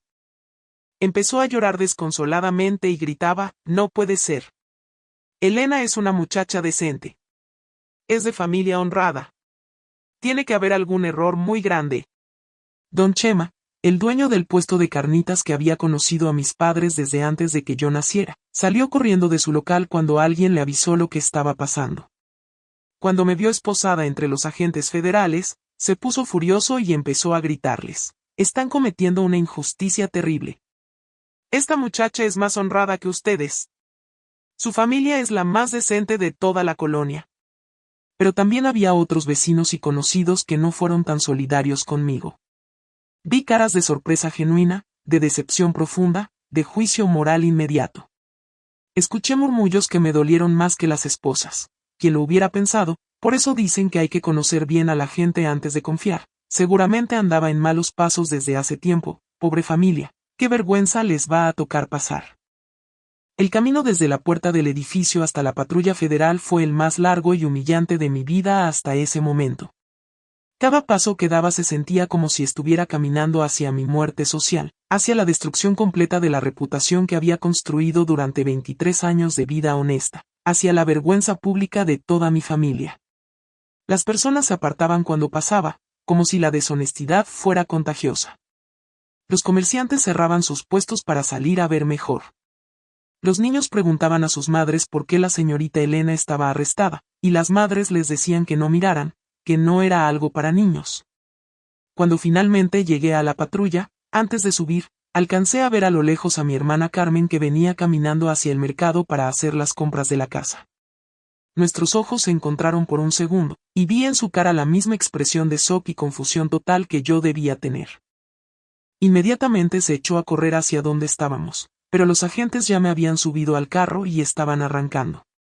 La cárcel de mujeres de Puente Grande en 1982 era un lugar que no se lo desearía ni a mi peor enemiga. Era un complejo gris intimidante, rodeado de muros altos coronados con alambre de púas, con torres de vigilancia en cada esquina y guardias armados que te miraban como si fueras un animal peligroso. Los muros exteriores estaban manchados por décadas de lluvia y smog, y tenían esa apariencia sombría que tienen todos los lugares donde se guarda a la gente que la sociedad quiere olvidar. Adentro, los corredores eran largos y estrechos, con techos bajos que hacían que todo sonara como eco, y una iluminación artificial muy pobre que dejaba rincones oscuros por todas partes. Las celdas estaban sobrepobladas de manera inhumana. Me tocó compartir un espacio diseñado para 4 personas con 7 mujeres más. Había 4 literas de metal oxidado con colchones delgados como tortillas, y las que no cabían en las camas dormían en petates extendidos en el suelo de cemento. El olor era una mezcla nauseabunda de desinfectante barato, comida rancia, humedad permanente, y los olores corporales de mujeres que no tenían acceso suficiente a productos de higiene personal. Las ventanas eran pequeñas y tenían barrotes tan gruesos que apenas dejaban entrar luz natural, y el aire circulaba tan poco que siempre se sentía pesado y difícil de respirar. Mis compañeras de celda eran mujeres de todas las edades y de todos los tipos de delitos imaginables. Una mujer de unos 40 años, llamada Rosa, estaba acusada de tráfico de drogas. Había sido detenida en la central de autobuses con una maleta llena de marihuana que según ella pertenecía a su novio. Otra, muy joven, de apenas 18 años, llamada Sandra, estaba acusada de asesinato. Había matado a su padrastro que abusaba sexualmente de ella desde los 12 años. También estaba Beatriz, una mujer de unos 30 años acusada de robo con violencia, que había asaltado una joyería con 2 hombres que después la abandonaron cuando fueron perseguidos por la policía. Y estaba Guadalupe, que todos llamaban Lupita, una mujer michoacana de mi edad que había sido empleada doméstica de una familia rica y que estaba acusada de fraude financiero en circunstancias que sonaban extrañamente similares a las mías. La primera noche no dormí ni un minuto. Me quedé acostada en uno de los petates del suelo, temblando de frío porque las cobijas eran muy delgadas, pero sobre todo temblando de terror y de incomprensión total sobre cómo había llegado hasta ahí. Cada ruido me sobresaltaba, los gritos de las prisioneras en otras celdas, las pisadas de los guardias haciendo rondas nocturnas, el sonido metálico de las puertas abriéndose y cerrándose, los llantos de mujeres que tenían pesadillas o que simplemente no podían soportar más su situación. Pasé toda la noche tratando de entender qué había pasado, qué había hecho mal, en qué momento mi vida normal se había convertido en esa pesadilla incomprensible. Repasé mentalmente cada documento que había firmado, cada tarea que había realizado, cada conversación que había tenido con el licenciado Santamaría, buscando alguna explicación, alguna pista sobre cómo había terminado ahí. Pero no encontraba nada. Todo lo que había hecho había sido trabajo normal de secretaria, o al menos eso había creído. Todo lo que había firmado me había sido explicado como documentos rutinarios de la empresa. Todo lo que sabía sobre el licenciado Santamaría indicaba que era un hombre respetable y honesto. Al día siguiente, que fue miércoles, 24 de febrero, llegaron los periódicos de la mañana con noticias que completaron mi destrucción pública. El caso había aparecido en la primera plana de El Informador, el periódico más importante de Guadalajara, con un titular que me marcó para siempre: desarticulan red de fraude millonario. Secretaria y empresario defraudaron al fisco por más de 50 millones de pesos. La fotografía que habían usado era la que me habían tomado cuando me arrestaron, con el pelo completamente desarreglado por el estrés, los ojos rojos e hinchados de tanto llorar, y una expresión de shock y confusión total que me hacía ver como una criminal culpable. Debajo de la foto había una descripción que decía: María Elena Vázquez, de 23 años, originaria de la colonia San Juan de Dios, presunta cabecilla de una banda dedicada al fraude fiscal y la evasión de impuestos que operaba desde hace más de 2 años en el centro de Guadalajara. ¿Cabecilla? Si yo ni siquiera sabía que existía una banda. ¿Presunta? Si yo era completamente inocente de cualquier delito.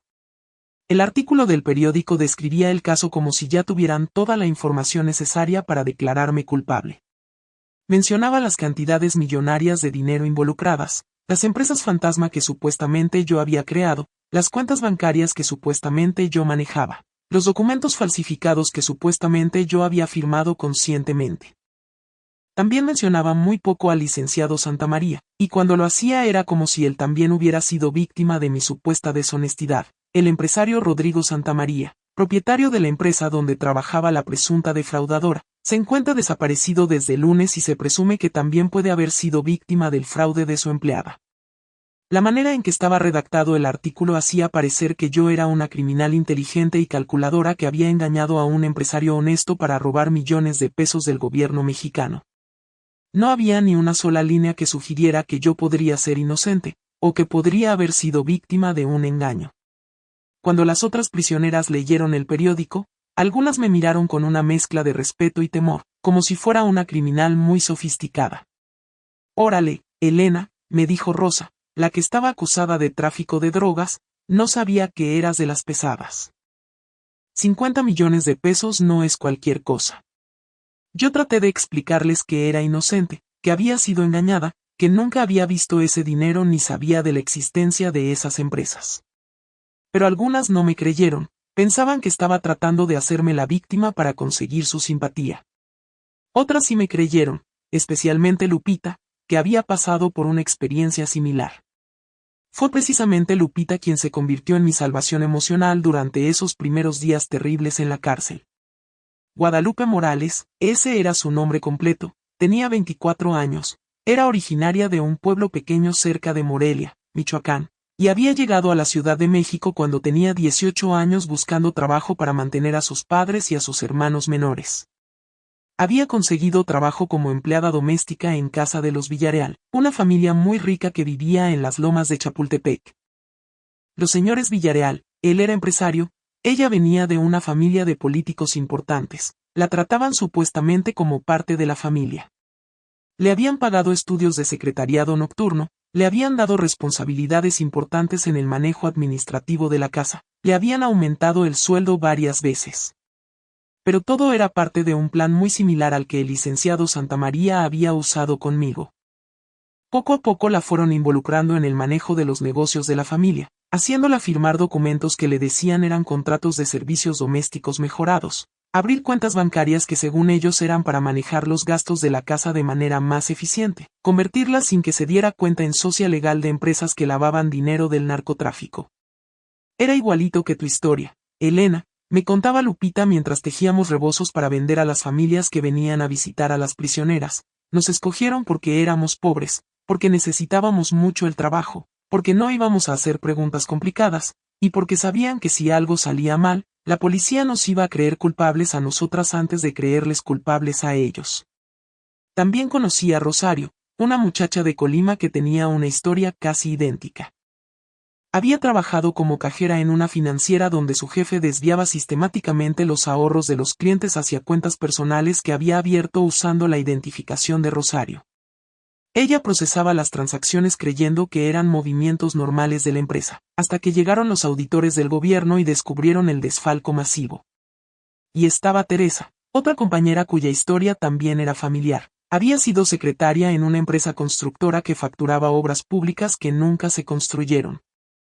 Ella firmaba los contratos millonarios pensando que eran documentos administrativos de rutina, hasta que llegaron los inspectores gubernamentales y descubrieron que las escuelas y hospitales que supuestamente habían sido construidos existían solamente en el papel. Todas éramos mujeres jóvenes, entre los 20 y 25 años. Todas veníamos de familias trabajadoras pero pobres.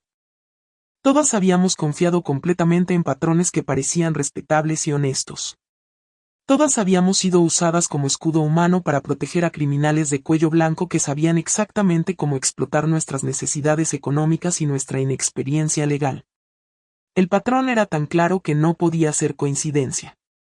Éramos el perfil perfecto para ser víctimas, lo suficientemente inteligentes para hacer el trabajo que necesitaban, lo suficientemente pobres para estar agradecidas por la oportunidad, lo suficientemente inexpertas para no hacer las preguntas correctas, y lo suficientemente vulnerables socialmente para ser creíbles como culpables si algo salía mal. Pero antes de contarles cómo logré salir de esa pesadilla y que fue lo más impactante que descubrí años después, si esta historia los está conmoviendo, dejen su like, suscríbanse al canal y compartan con alguien que necesite saber que siempre hay esperanza, incluso en los momentos más oscuros. Porque lo que pasó después de mi liberación, eso sí que cambió mi vida para siempre y me enseñó una lección que nunca olvidaré sobre el poder de las mujeres unidas. Después de 6 meses con el abogado de oficio que no hacía más que decirme que tuviera paciencia porque estos procesos son muy lentos y complicados, mi hermana Carmen conoció a alguien que cambiaría completamente el rumbo de mi caso y, eventualmente, de mi vida entera.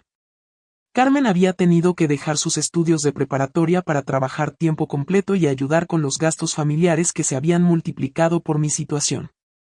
Había conseguido trabajo limpiando oficinas en el centro de Guadalajara durante el turno nocturno, porque era el único empleo que había podido encontrar sin experiencia previa y que le permitía ganar lo suficiente para ayudar en casa.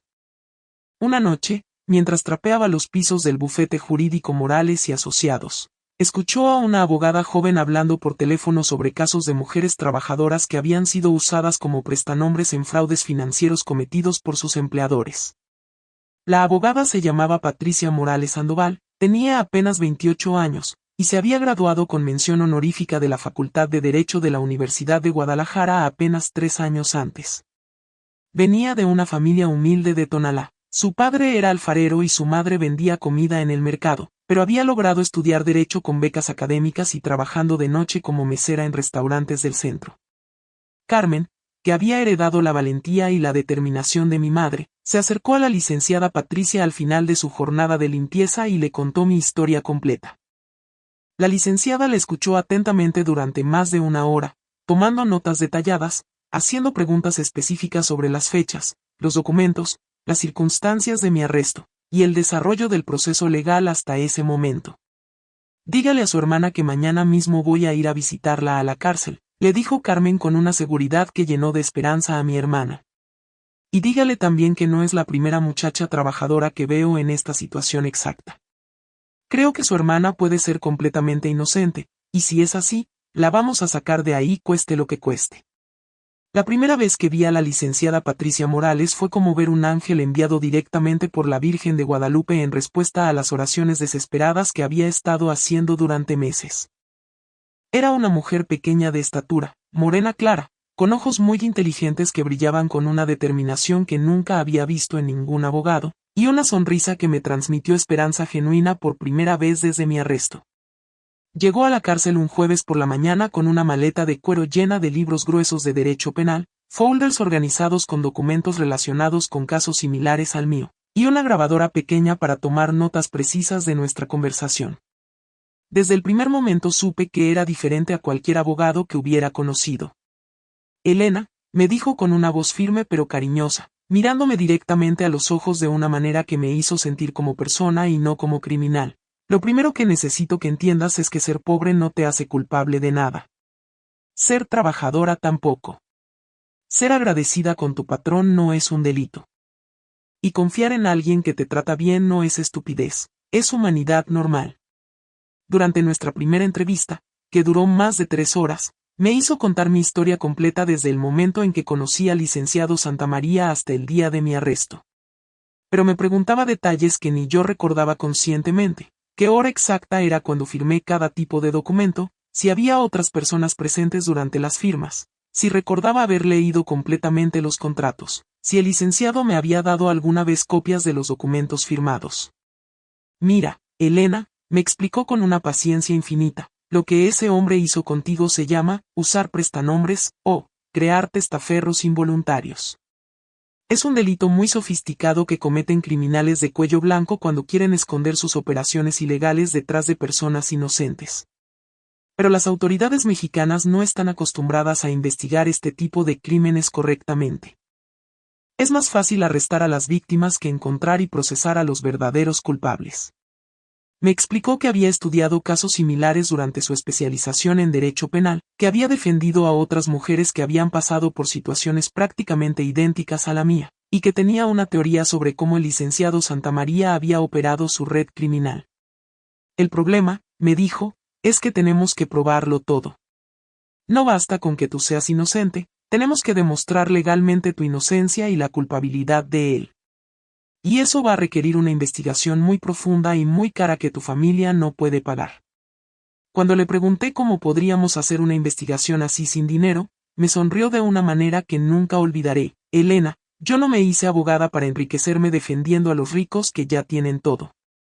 Me hice abogada para defender a gente como tú, que merece justicia pero que no tiene recursos para conseguirla. Este caso lo voy a tomar gratuitamente, y lo vamos a ganar. La licenciada Patricia se dedicó a mi caso con una pasión y una determinación que nunca había visto en ninguna persona. Trabajaba días completos investigando los antecedentes del licenciado Santamaría, viajaba a otras ciudades para conseguir documentos y testimonios, consultaba con peritos especialistas en fraudes financieros, y estudiaba cada papel que yo había firmado como si fuera un detective privado. Primero consiguió copias certificadas de todos los documentos que yo había firmado durante mi tiempo trabajando para el licenciado. Cuando los revisamos juntas, sentada en una mesa de metal frío en la sala de visitas de la cárcel, fue impactante y aterrador descubrir que más de la mitad contenían información que yo nunca había visto en el momento de firmarlos. Por ejemplo, había un contrato donde supuestamente yo aceptaba ser socia fundadora de una empresa dedicada a la importación de automóviles de lujo de Estados Unidos. Yo recordaba claramente haber firmado papeles ese día, pero el licenciado me había dicho que eran contratos de servicios de secretaría con mejores prestaciones. Nunca vi la versión final del documento que tenía mi firma. Había poderes notariales donde yo supuestamente autorizaba al licenciado Santamaría a actuar en mi nombre en transacciones millonarias con bancos extranjeros. Los documentos originales tenían fechas y lugares que no coincidían para nada con mi memoria de cuándo y dónde había firmado esos papeles. También había documentos que eran completamente falsificados. Contratos firmados en fechas cuando yo ya estaba en la cárcel, poderes otorgados ante notarios públicos de ciudades donde nunca había estado en mi vida, actas constitutivas de empresas creadas con copias fotostáticas de mi identificación oficial pero sin mi conocimiento ni mi participación real. Elena, me explicó la licenciada Patricia mientras organizaba los documentos en pilas separadas, esto demuestra que tú fuiste víctima de un fraude muy sofisticado. Este hombre falsificó tu firma en algunos documentos, alteró otros después de que los firmaras, y te engañó sobre el contenido real de muchos otros. Pero tenemos que probarlo de manera que un juez no pueda dudarlo. Lo más impactante que descubrió la licenciada Patricia durante su investigación fue que mi caso no era un incidente aislado, sino parte de una red criminal que operaba a nivel nacional. El licenciado Santamaría había montado la misma operación exacta en por lo menos 8 estados diferentes de México, siempre usando métodos idénticos, siempre victimizando al mismo tipo de mujeres. La licenciada viajó personalmente a León, Guanajuato, donde encontró a Patricia Jiménez, la muchacha que yo había conocido brevemente cuando fui a recoger documentos. Patricia también estaba en la cárcel, acusada exactamente de los mismos delitos que yo, con una historia casi idéntica de haber firmado papeles sin entender su verdadero contenido. En Puebla encontró a Ana María Rodríguez, una muchacha de 21 años que había trabajado como secretaria en otra empresa del licenciado. En Monterrey localizó a Silvia Hernández, de 24 años, con una historia completamente paralela a la mía. En Tijuana estaba Lorena Castillo, también de 23 años, también pobre, también engañada de la misma manera sistemática. En Veracruz había Esperanza Domínguez, sí, otro nombre igual al de mi madre, que había sido secretaria en una empresa pesquera que resultó ser otra fachada para las operaciones del licenciado. En Mérida estaba Carmen Villegas, empleada doméstica convertida en socia involuntaria de empresas fantasma. Todas éramos mujeres jóvenes, entre 20 y 25 años. Todas veníamos de familias trabajadoras pero económicamente vulnerables. Todas teníamos educación secundaria o comercial, pero no universitaria. Todas habíamos sido seleccionadas específicamente por nuestro perfil, necesitadas del empleo, agradecidas con el patrón, poco propensas a hacer preguntas legales complicadas, y socialmente creíbles como culpables si algo salía mal. Es un patrón perfecto, me explicó la licenciada Patricia después de regresar de su último viaje de investigación. Este hombre estudió la sociología de la pobreza y la psicología de la gratitud, y las usó para construir una red criminal increíblemente sofisticada. Sabía exactamente qué tipo de mujeres serían víctimas ideales para sus fraudes. El licenciado había calculado que si sus operaciones eran descubiertas, las autoridades creerían más fácilmente que 8 secretarias pobres eran culpables de fraude, que creer que un empresario respetado de clase media alta había engañado sistemáticamente a 8 empleadas inocentes. En octubre de 1983, después de más de un año de investigación exhaustiva que había llevado a la licenciada Patricia por todo México, recibió una llamada que cambiaría completamente el curso de todos nuestros casos. Un informante anónimo, que después supimos que era un empleado bancario que había descubierto irregularidades, reportó la ubicación exacta del licenciado Rodrigo Santamaría. La Policía Judicial Federal organizó un operativo coordinado para capturarlo simultáneamente y evitar que escapara otra vez. Lo encontraron viviendo en una villa de lujo en Acapulco, Guerrero, en la zona residencial más exclusiva de Las Brisas, registrado bajo el nombre completamente falso de Roberto Sánchez Medina. Tenía documentos de identidad falsificados profesionalmente, una cuenta bancaria en Suiza con más de $2 millones americanos, y una colección de automóviles de lujo que incluía un Mercedes-Benz, un BMW y un Jaguar. También tenía una lancha de recreo, joyas costosas, y una amante de apenas 20 años que creía que él era un empresario exportador exitoso. Pero lo más importante de todo, cuando lo arrestaron, tenía en su poder una caja fuerte llena de documentos que probaban completamente cómo había montado y operado toda su red de fraudes durante más de 3 años.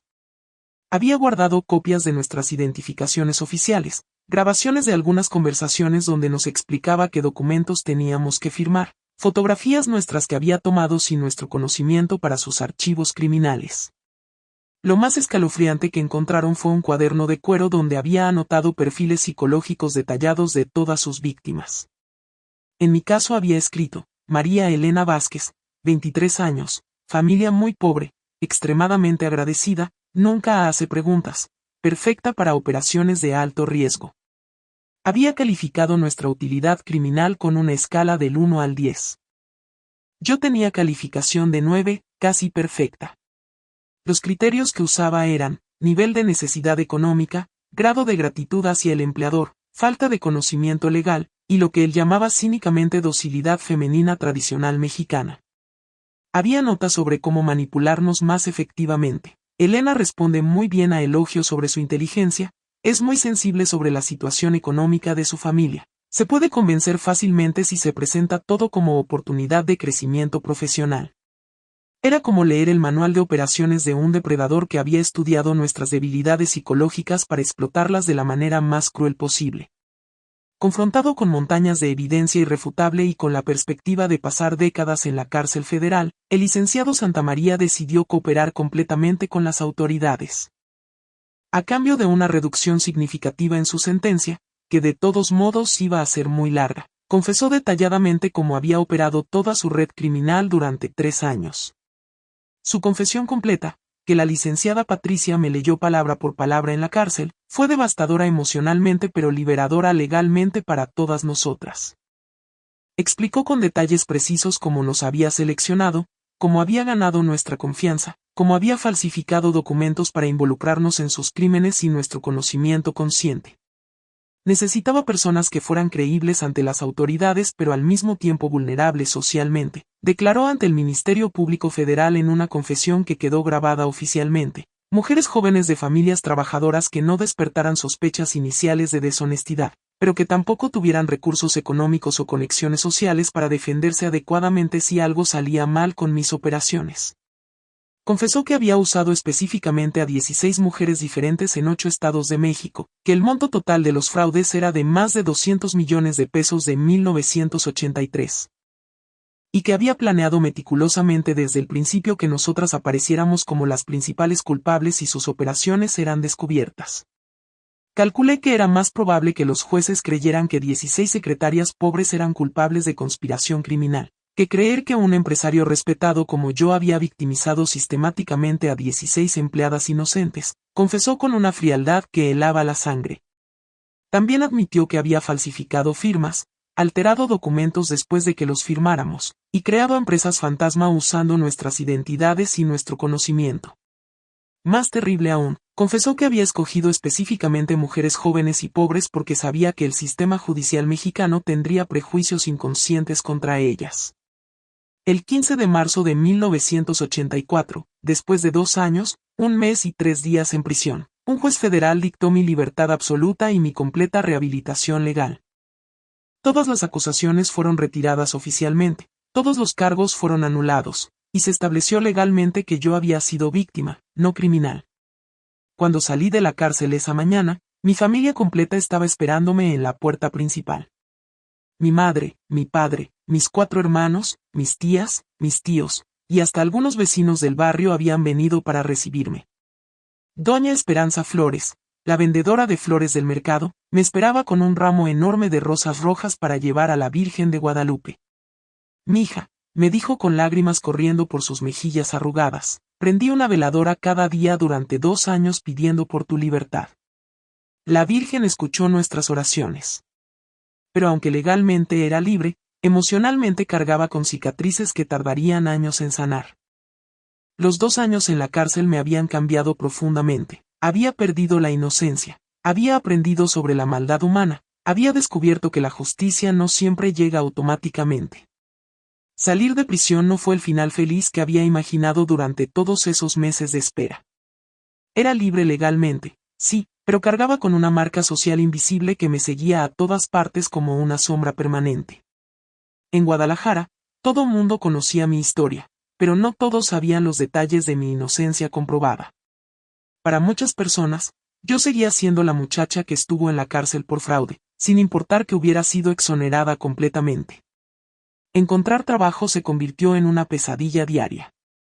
Cada vez que mencionaba mi nombre en una entrevista de trabajo, podía ver el momento exacto en que el empleador hacía la conexión con los periódicos de 2 años antes. ¿No es usted la que salió en El Informador?, me preguntaban invariablemente. Aunque explicara toda la verdad sobre mi inocencia, aunque llevara copias certificadas de mi exoneración legal, la mayoría de los empleadores preferían evitar complicaciones contratando a alguien sin historia legal controversial. Mi familia me apoyaba incondicionalmente, pero yo podía sentir que mi situación les causaba vergüenza social y chismes constantes en el barrio. Mis padres nunca me dijeron nada directamente, pero notaba su dolor cada vez que los vecinos les hacían preguntas con esa curiosidad morbosa que despierta el sufrimiento ajeno. Los hermanos menores habían sufrido bullying en sus escuelas durante todo el tiempo que estuve presa. Los compañeros los molestaban diciendo que su hermana era ladrona, que venían de una familia deshonesta, que seguramente todos los Vázquez eran criminales. Una noche de diciembre de 1984, mientras toda mi familia dormía, tomé la decisión más dolorosa pero necesaria de mi vida. No podía seguir siendo una carga emocional y social para las personas que más amaba. Mientras permaneciera en Guadalajara, mi familia siempre sería conocida como la familia de la muchacha que estuvo presa, sin importar mi inocencia comprobada. Mi tía Remedios, hermana menor de mi madre, vivía en Tijuana y había aceptado recibirme en su casa hasta que pudiera establecerme independientemente. Con los pocos pesos que había ahorrado trabajando en empleos temporales muy mal pagados, compré un boleto de autobús y empaqué mis pertenencias en una maleta de cartón que había sido de mi abuela materna. La carta que dejé a mi familia fue la más difícil que he escrito en mi vida. Familia amada de mi corazón, No me voy porque no los ame, me voy porque los amo más que a mi propia vida. Mientras yo esté aquí, ustedes siempre cargarán con el peso social de mi historia, por más inocente que haya sido demostrada. Ustedes merecen vivir sin ese estigma, merecen que los vecinos los vean por lo que realmente son, la familia más honrada y trabajadora de toda la colonia. Necesito encontrar un lugar donde pueda ser María Elena Vázquez otra vez, no, la que estuvo presa. Cuando haya construido una nueva vida, cuando haya sanado estas heridas del alma, regresaré por ustedes.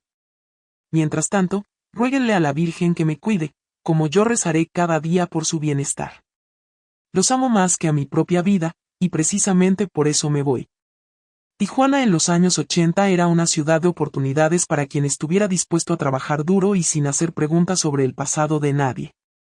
La industria maquiladora estaba creciendo aceleradamente debido a los tratados comerciales con Estados Unidos, y había trabajo disponible para mujeres jóvenes dispuestas a trabajar turnos largos por salarios modestos. Mi tía Remedios vivía en la colonia Libertad, una zona popular cerca de la línea fronteriza. Tenía una casita pequeña pero muy limpia, con 2 cuartos y un patio donde criaba gallinas y cultivaba chiles y cilantro en macetas improvisadas. Era viuda desde hacía 10 años, sin hijos propios, y me recibió como si fuera la hija que nunca había tenido. Aquí nadie conoce tu historia, Elena, me dijo el primer día, mientras me preparaba un café de olla con canela como hacía mi madre, y nadie tiene derecho a conocerla si tú no quieres contarla. En Tijuana la gente viene a empezar de nuevo, y eso es exactamente lo que tú vas a hacer. Conseguí trabajo en una maquiladora de productos electrónicos llamada Electrónicos del Norte. Turnos de 12 horas diarias, 6 días a la semana, ensamblando componentes para televisores y radios que se exportaban a Estados Unidos. Era trabajo físicamente agotador, repetitivo, y mal pagado, pero era honesto y me permitía vivir con dignidad. Mis compañeras de trabajo venían de toda la República Mexicana, muchachas de Oaxaca escapando de la pobreza rural, mujeres de Michoacán buscando mejores oportunidades, señoras de Sinaloa que habían perdido a sus esposos y necesitaban mantener a sus hijos solas. Todas estábamos ahí por necesidad, todas habíamos dejado algo atrás, y nadie hacía preguntas indiscretas sobre los pasados de las demás. Poco a poco fui creando una nueva versión de mí misma, construida sobre los cimientos de mi verdadera personalidad pero libre del peso de mi historia traumática.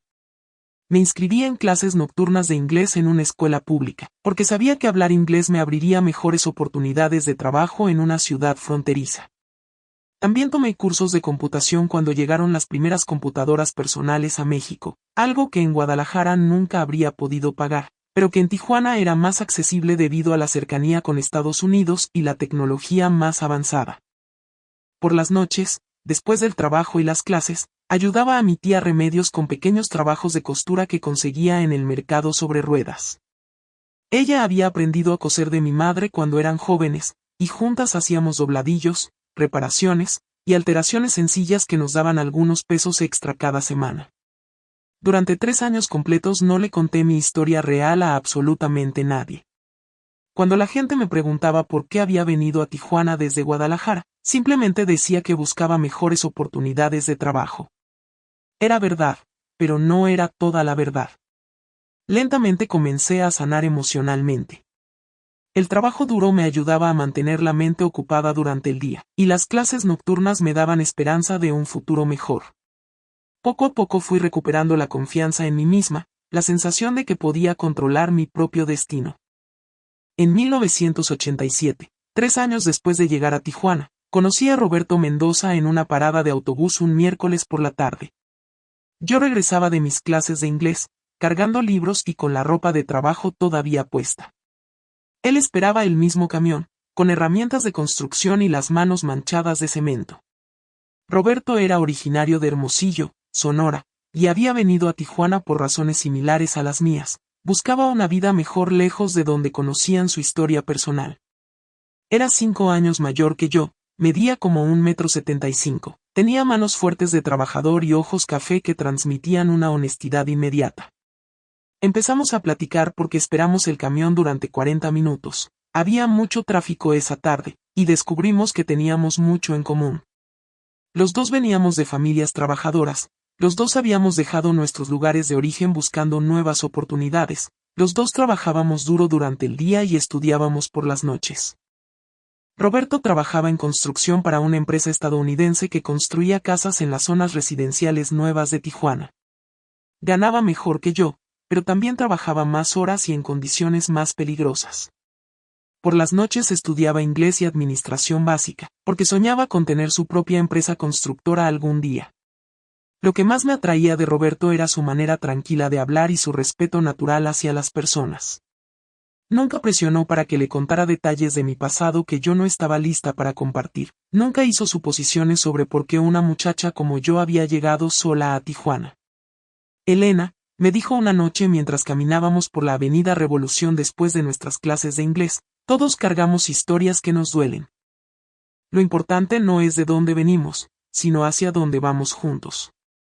Después de 2 años de noviazgo formal, Roberto me pidió matrimonio una noche de diciembre de 1988, en la playa de Playas de Tijuana, mientras veíamos el atardecer sobre el Océano Pacífico. Era un hombre que merecía conocer toda la verdad sobre la mujer con quien quería casarse. Esa misma noche, en su departamentito de soltero, preparé café de olla como me había enseñado mi abuela, puse música suave de Pedro Infante en su radio viejo, y le dije que tenía algo muy importante que contarle antes de poder aceptar su propuesta. Le conté toda mi historia desde el principio, mi familia en Guadalajara, mi trabajo con el licenciado Santamaría, mi arresto, mi tiempo en la cárcel, mi liberación, mi huida a Tijuana. Le expliqué por qué había guardado el secreto, por qué había tenido miedo de confiar en alguien completamente, por qué necesitaba estar segura de sus sentimientos antes de exponerme emocionalmente. Roberto me escuchó durante más de 2 horas sin interrumpir, sin hacer preguntas hasta que terminé completamente, sin mostrar soco o juicio en su expresión. Cuando acabé de hablar, se quedó en silencio durante varios minutos que se sintieron como horas eternas. Finalmente se acercó, me tomó las manos con esa gentileza que tenía, y me dijo las palabras que cambiarían mi vida para siempre. Elena, mi amor, eso no cambia absolutamente nada de lo que siento por ti. Al contrario, ahora entiendo de dónde viene tu fortaleza, tu ética de trabajo, tu manera de valorar las cosas sencillas de la vida. Pasaste por algo terrible que no merecías, pero saliste más fuerte. Eso me hace admirarte más, no menos. Y entonces añadió algo que nunca olvidaré, además, ahora entiendo por qué a veces tienes pesadillas, por qué te pones nerviosa cuando ves policías, por qué eres tan cuidadosa con el dinero y los documentos. No es paranoia, es sabiduría ganada con sufrimiento.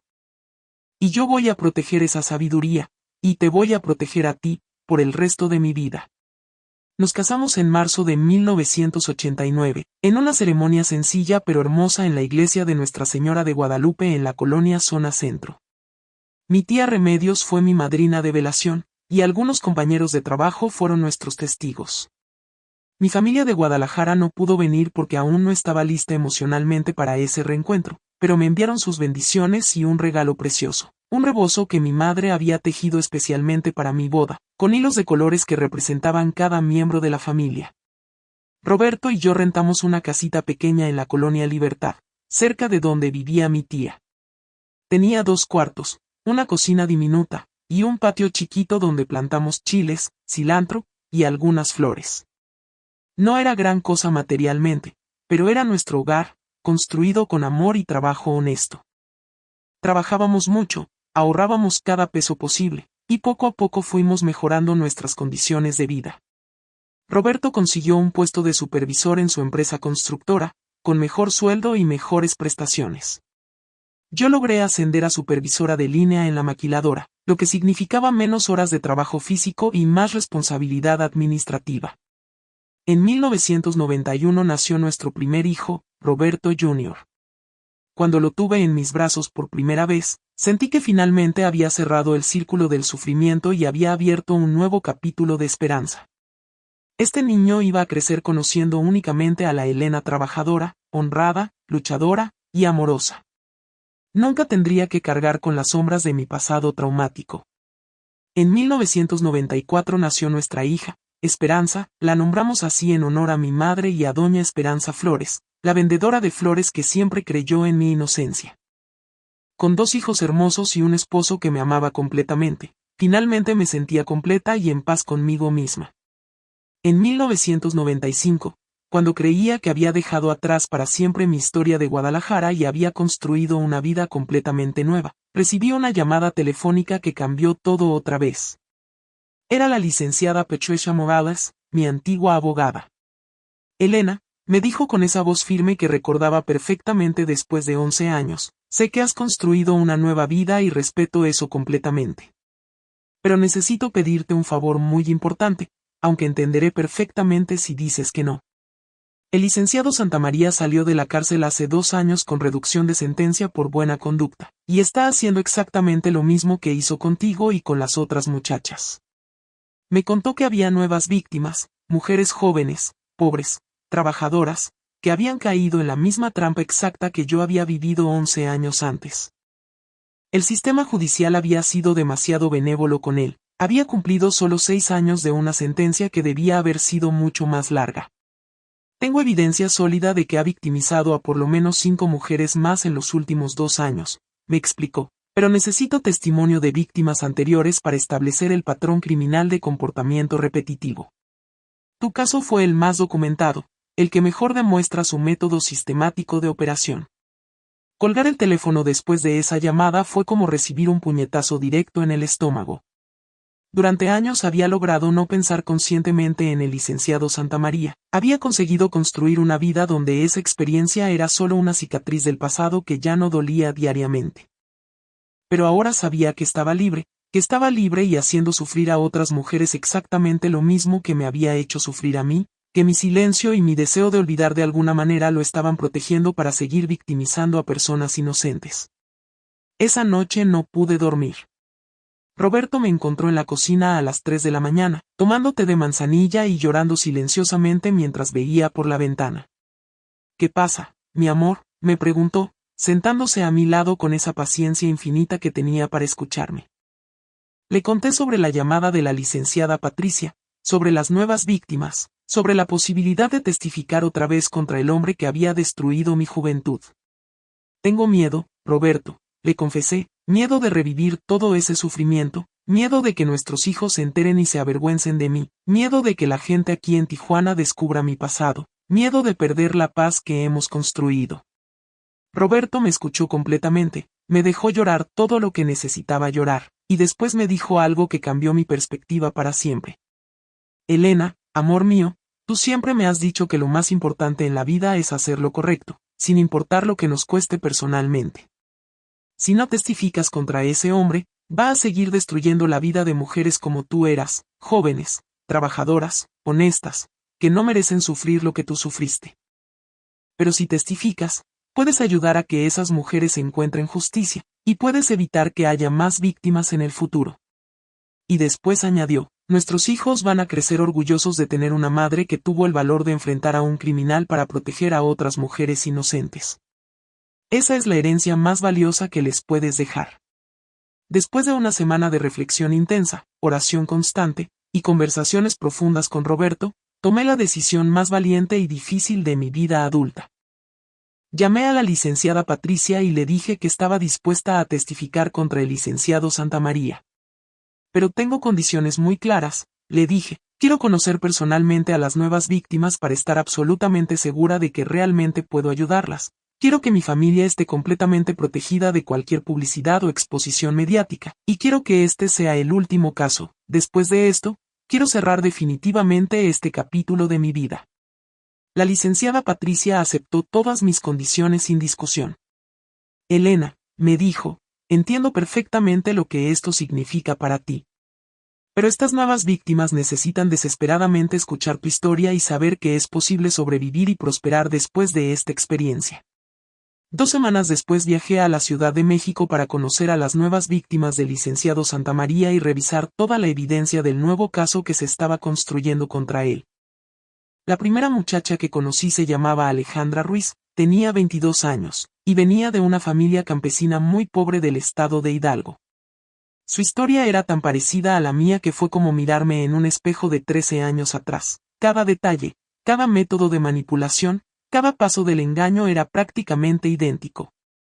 Había trabajado como secretaria para el licenciado Santamaría en su nueva empresa de consultoría en Querétaro.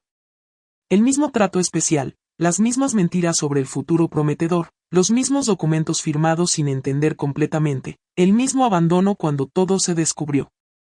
Señora María Elena, me dijo con lágrimas corriendo por sus mejillas, cuando la licenciada Patricia me contó su historia completa, fue la primera vez desde mi arresto que sentí esperanza real.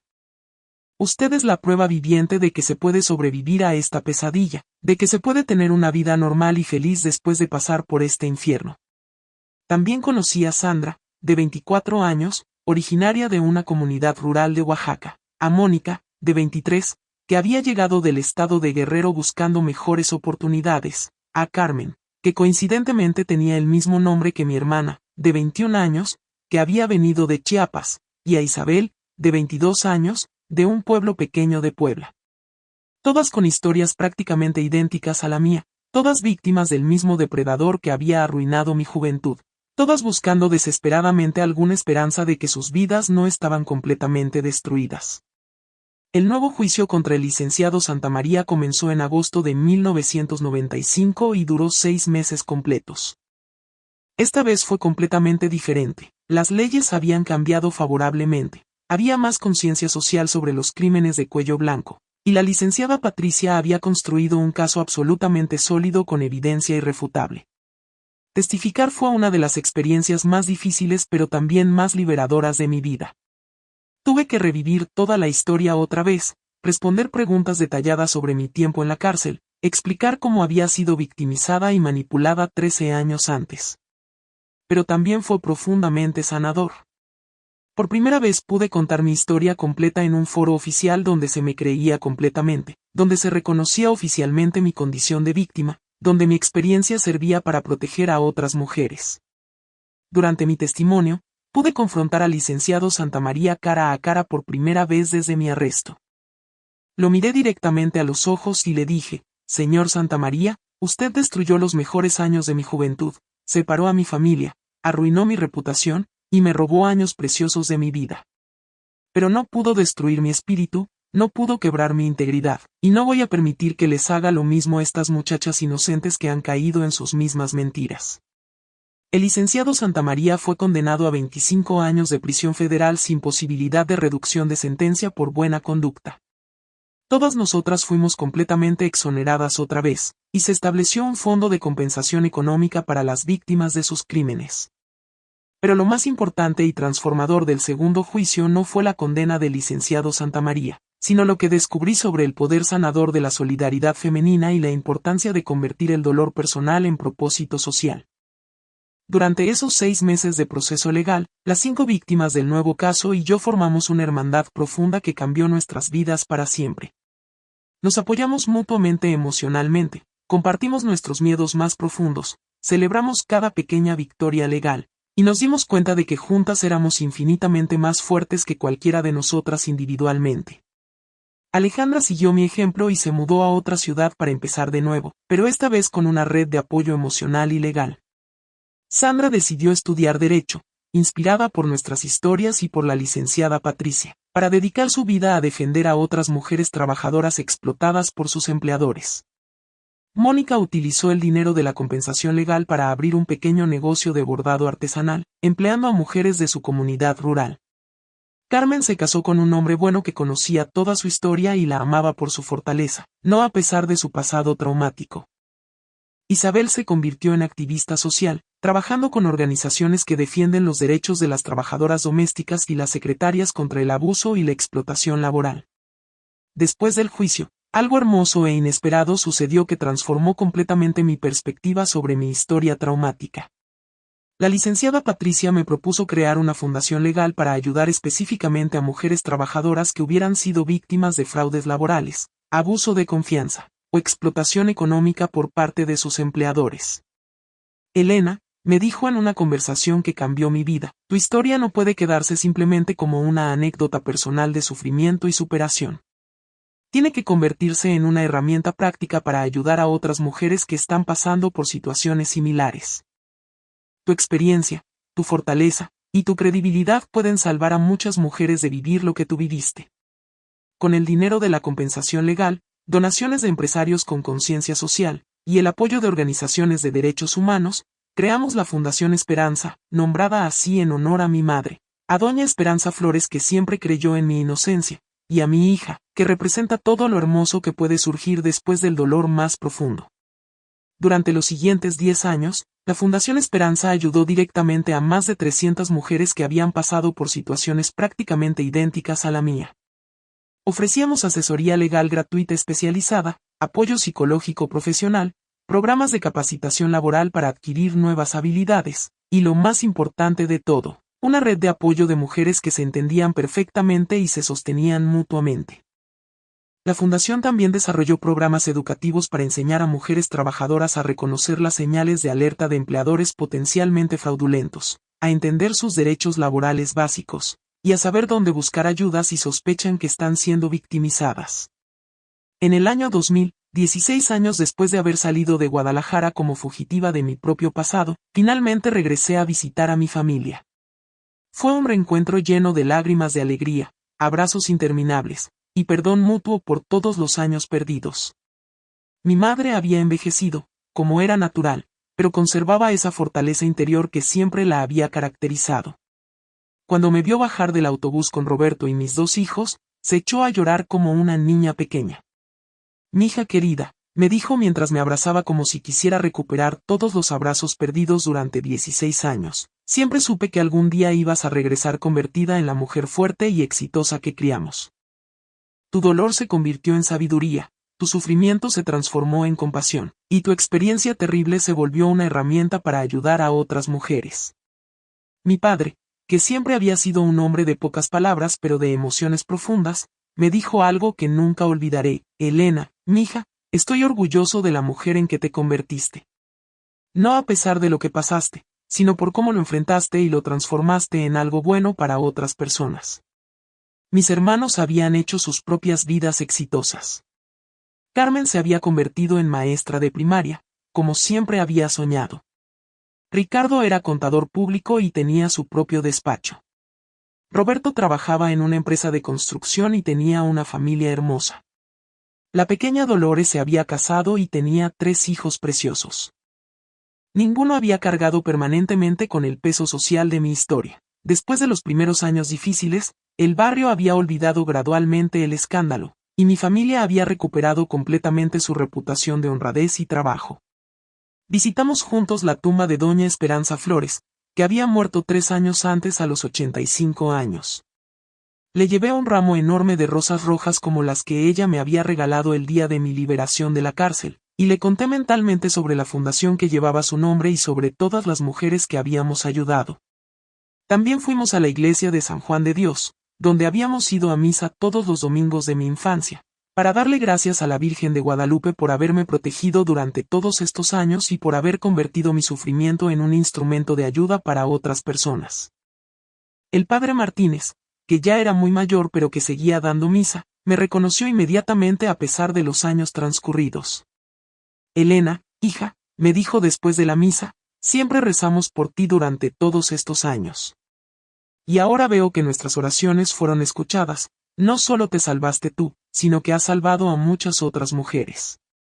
Hoy, a los 68 años, puedo decir con total honestidad que aquella experiencia terrible de mi juventud, ser arrestada injustamente, pasar 2 años en la cárcel por crímenes que no cometí, ser abandonada por el hombre que me usó como escudo para sus propios delitos, se convirtió paradójicamente en el fundamento de una vida dedicada a propósitos más grandes que mi propio bienestar. Lo que el licenciado Rodrigo Santamaría pensó que me destruiría completamente, terminó haciéndome más fuerte, más compasiva, más determinada a luchar por la justicia. Lo que usó para humillarme y quebrarme, se transformó en la fuente de mi propósito de vida y en la base de mi credibilidad para ayudar a otras mujeres.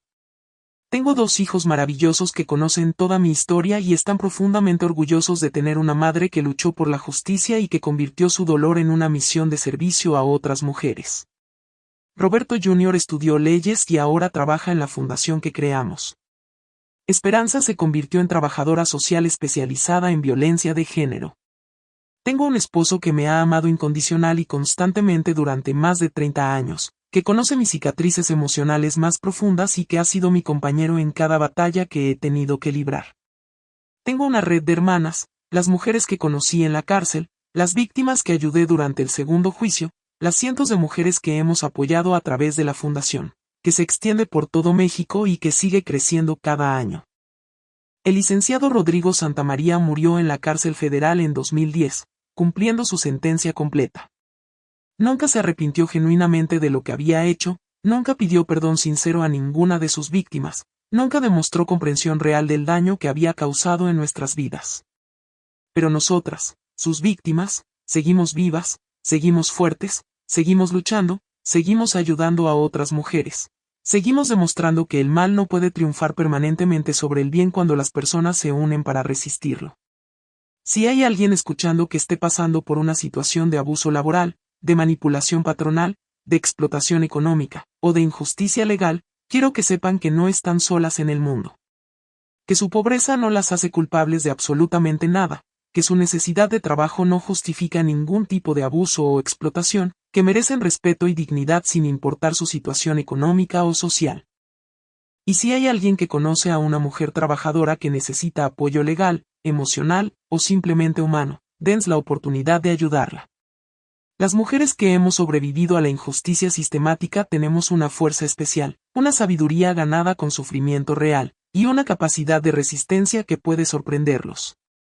Después de 40 años guardando este secreto como si fuera una vergüenza personal, finalmente puedo decir con orgullo total que me siento honrada de mi historia completa, tanto el sufrimiento como la recuperación, tanto la injusticia como la lucha por superarla, tanto la soledad como la hermandad que encontré con otras mujeres valientes. Gracias por escuchar mi testimonio completo, por permitirme finalmente liberar este peso que he cargado durante tantos años, por ser parte de esta red de apoyo y comprensión que se extiende ahora hasta ustedes que me han escuchado. Suscríbanse si quieren seguir escuchando historias de mujeres que han transformado sus heridas en sabiduría, y recuerden siempre esta verdad fundamental. Nunca subestimen la fuerza de una mujer que ha decidido contar su verdad para ayudar a otras mujeres. Que Dios los bendiga abundantemente, que la Virgen de Guadalupe los proteja siempre, y que nunca perdamos la fe en que la justicia, aunque tarde en llegar, siempre llega cuando las personas buenas se unen para luchar por ella. Y que nunca olvidemos que las mujeres unidas, apoyándose unas a otras, compartiendo sus historias y su fuerza, pueden cambiar el mundo una vida a la vez.